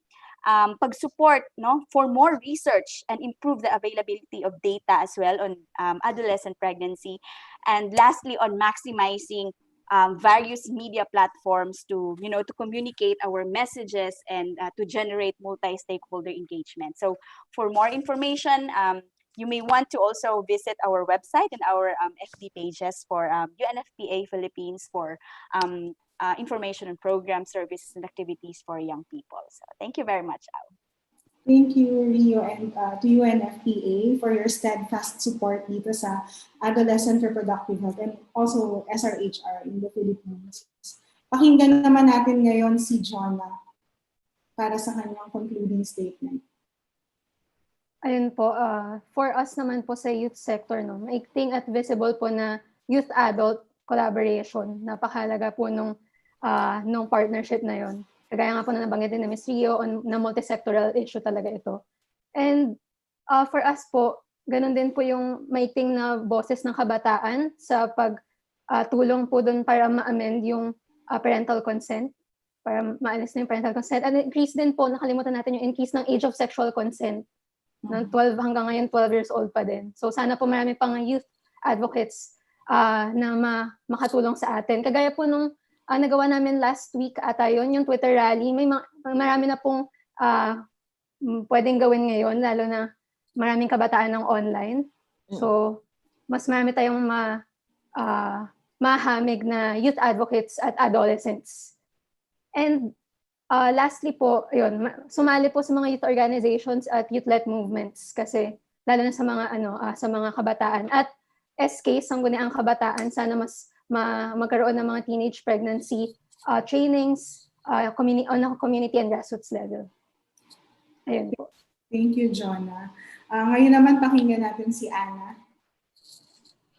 So I just have 3 points as well. No, first of all, let's all try to reimagine what we think sex education should be. It should be a tool for knowledge and empowering our children and our young people about their bodies and healthy relationships. And these, when you think about it, all throughout your adult life, who you love, okay, who you spend the rest of your life with, if you decide to have children or not, these are the most basic decisions that will affect the trajectory of your life. Okay, for our young people, having a dream, I always say this, having a dream for yourself is the best form of contraception. Mangarap lagi, mangarap.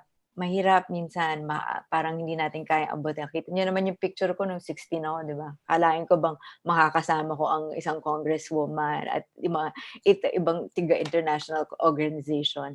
Mahirap mangarap minsan, pero patuloy lang mangarap para sa sarili. Okay, and for our adults out there, let's embrace the opportunity to engage and work with our young people through mentorship.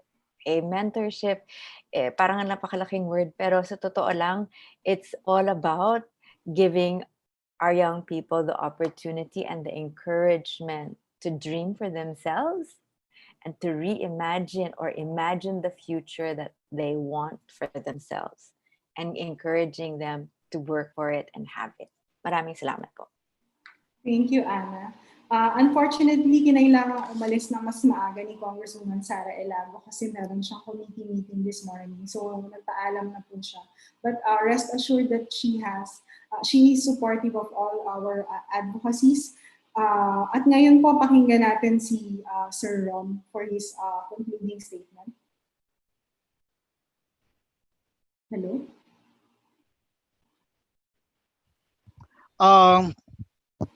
Ako ang nais kong ibahagi, no, panghuli ay yung call natin sa Congress, no. Magwawalong taon na po itong ating batas na pinag-uusapan kanina pa, yung RPRH law, at nasa mandato po ng batas na yan ang review, no. 5 year after the enactment of the law, Congress should review, no, should conduct a comprehensive review of the law. At ito nga po yung binabanggit nating kailangan talaga ng oversight, no?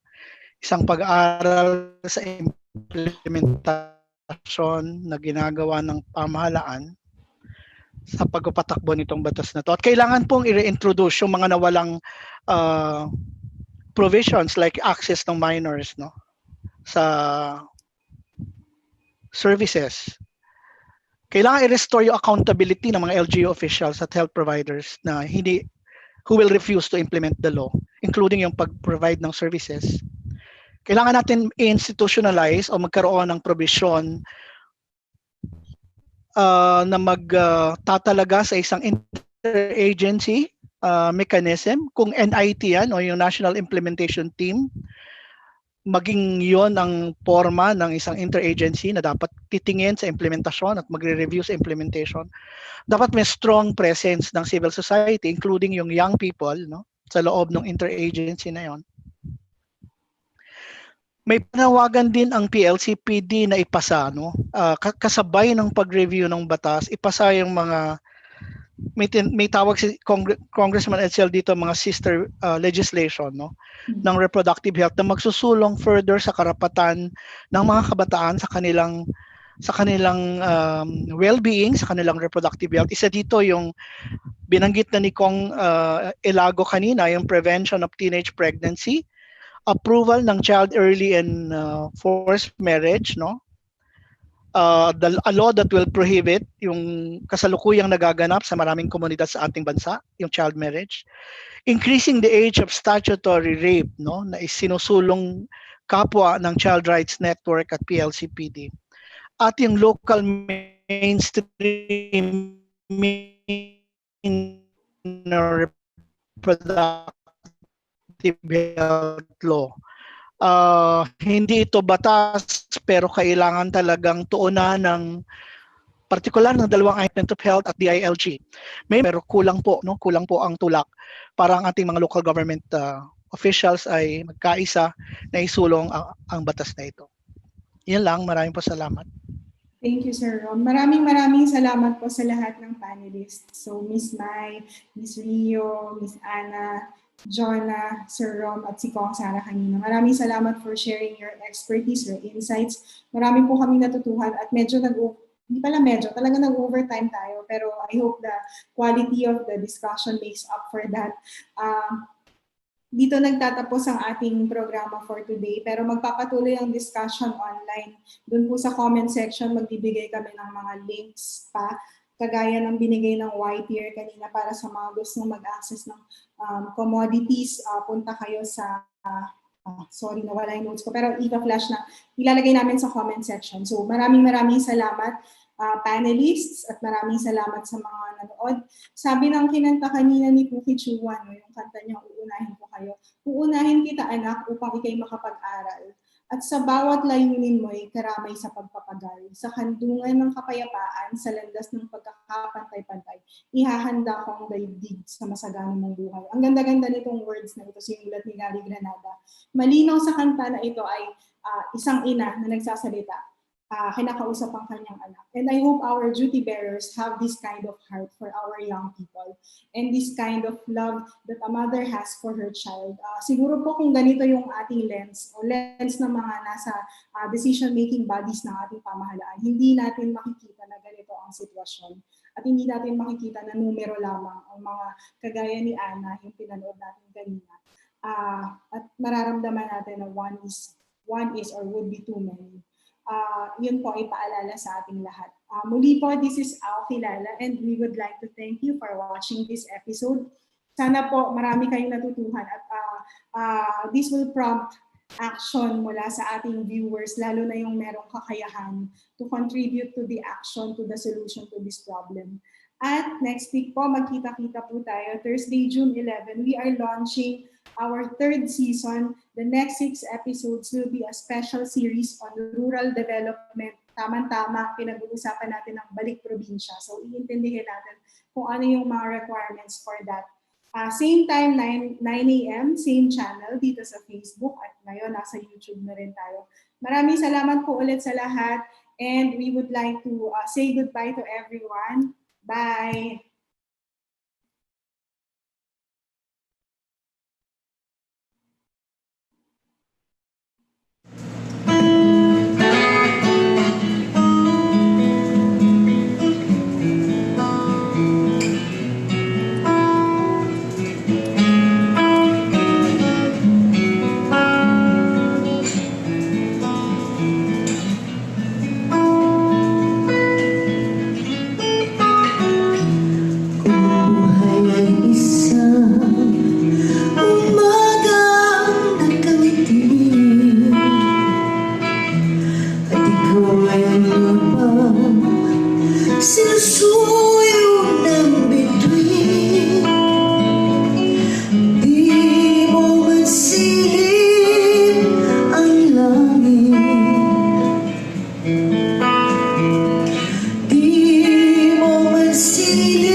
sa dambana ng katotohanan, sa ngalan ng katarungan, ihahayag pangarap at mithi ng bayan kong may luhat